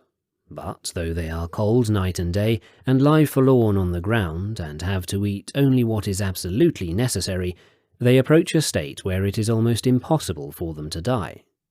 Yet you, who are physically perfect, and have hands and feet, are you so alarmed about starving? Can't you draw water, or write, or escort boys to and from school, or be another's doorkeeper? But it is disgraceful to come to such a necessity. Learn, therefore, first of all, what the disgraceful things are, and after you have done that, come into our presence and call yourself a philosopher. But as the case stands now, do not even allow anyone else to call you one. Is anything disgraceful to you which is not your own doing, for which you are not responsible, which has befallen you accidentally, as a headache or a fever? If your parents were poor, or if they were rich but left others as their heirs, and if they give you no help, though they are living, is all this disgraceful to you? Is that what you learned at the feet of the philosophers? Have you never heard that the disgraceful thing is censurable, and the censurable is that which deserves censure? And whom do you censure for what is not his own doing, which he didn't produce himself? Well, did you produce this situation?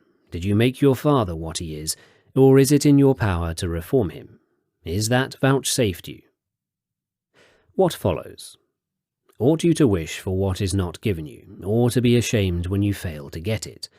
And did you really, while studying philosophy, acquire the habit of looking to other persons, and of hoping for nothing yourself from yourself? Very well, then. Lament and groan, and eat in fear of not having food tomorrow.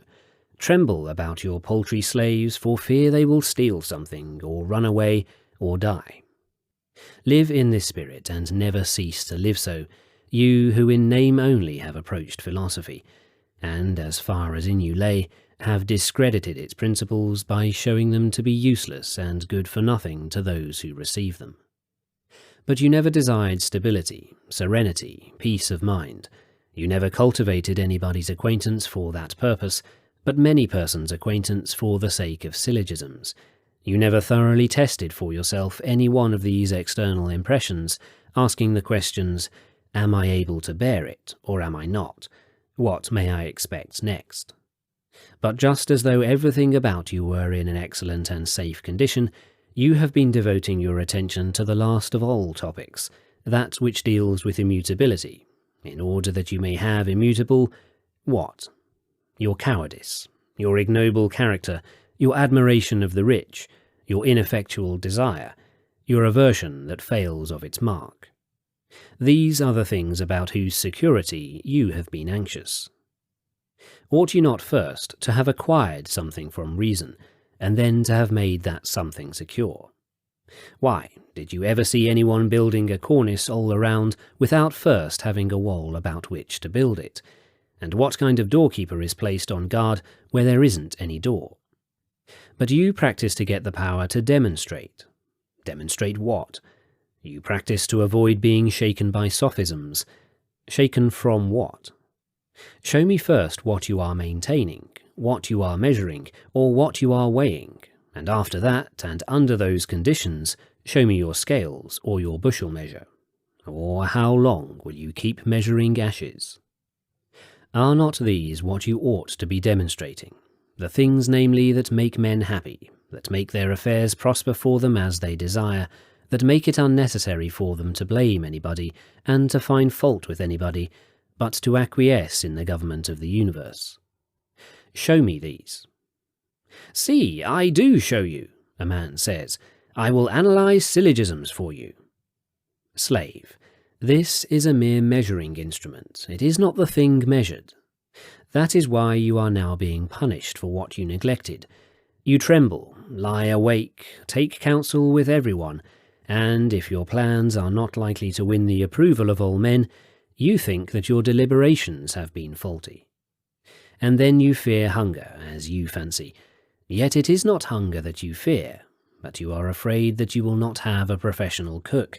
You will not have another servant to buy the delicacies, another to put on your shoes for you, another to dress you, others to give you your massage, others to follow at your heels, in order that when you have undressed in a bath and stretched yourself out like men who have been crucified, you may be massaged on this side and on that, and that the masseur may stand over you and say, "Move over, give me his side, you take his head, hand me his shoulder." And then, when you have left the bath and gone home, that you may shout out, "Is no one bringing me something to eat?" And after that, "Clear away the tables, wipe them off with a sponge." What you are afraid of is this, that you may not be able to live the life of an invalid, since, I tell you, you have only to learn the life of healthy men, how the slaves live, the workmen, the genuine philosophers, how Socrates lived, he too with a wife and children, how Diogenes lived, how Cleanthes, who combined going to school and pumping water. If this is what you want, you will have it everywhere, and will live with full confidence. Confidence in what? In the only thing in which one can have confidence, in what is faithful, free from hindrance, cannot be taken away, that is, in your own moral purpose. And why have you made yourself so useless and unprofitable that no one is willing to take you into his house, no one willing to take care of you? But when a whole and useful implement has been thrown out, anyone who finds it will pick it up and count it gain, yet not when he picks up you, but everyone will count you a loss. You are so unable to serve the purpose of even a dog or a cock. Why then do you care to keep on living, if this is the sort of person you are? Does a good man fear that food will fail him?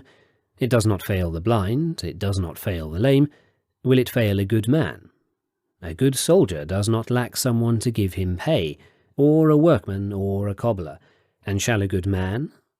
Does God so neglect his own creatures, his servants, his witnesses, whom he alone uses as examples to the uninstructed, to prove that he both is and governs the universe well, and does not neglect the affairs of men, and that no evil befalls a good man either in life or in death? Yes, but what if he does not provide food? Why, what else but that as a good general he has sounded the recall. I obey, I follow, lauding my commander and singing hymns of praise about his deeds. For I came into the world when it so pleased him, and I leave it again at his pleasure. And while I live, this was my function, to sing hymns of praise unto God, to myself and to others, be it to one or to many. God does not give me much, no abundance. He does not want me to live luxuriously. He did not give much to Heracles either, though he was his own son.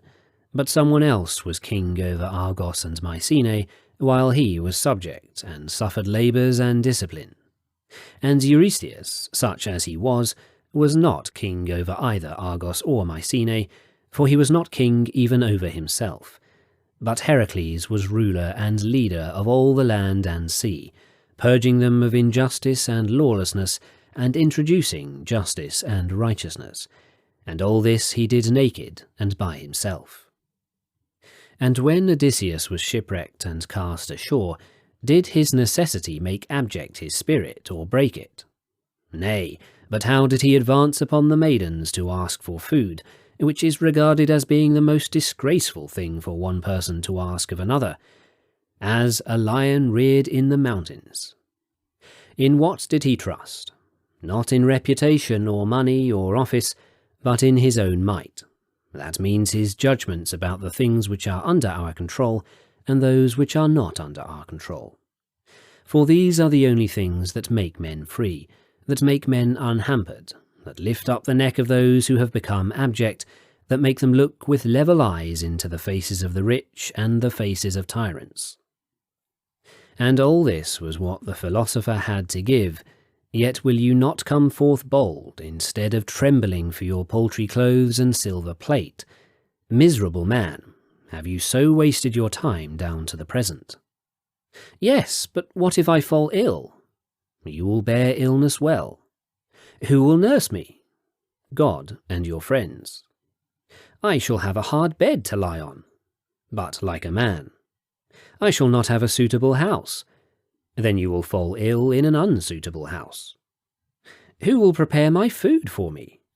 Those who prepare it for others also. You will be ill like Manes. And what is also the end of the illness? Anything but death? Will you then realize that this epitome of all the ills that befall man, of his ignoble spirit and his cowardice, is not death, but it is rather the fear of death? Against this fear, then, I would have you discipline yourself. Toward this let all your reasoning tend, your exercises, your reading, and then you will know that this is the only way in which men can achieve freedom.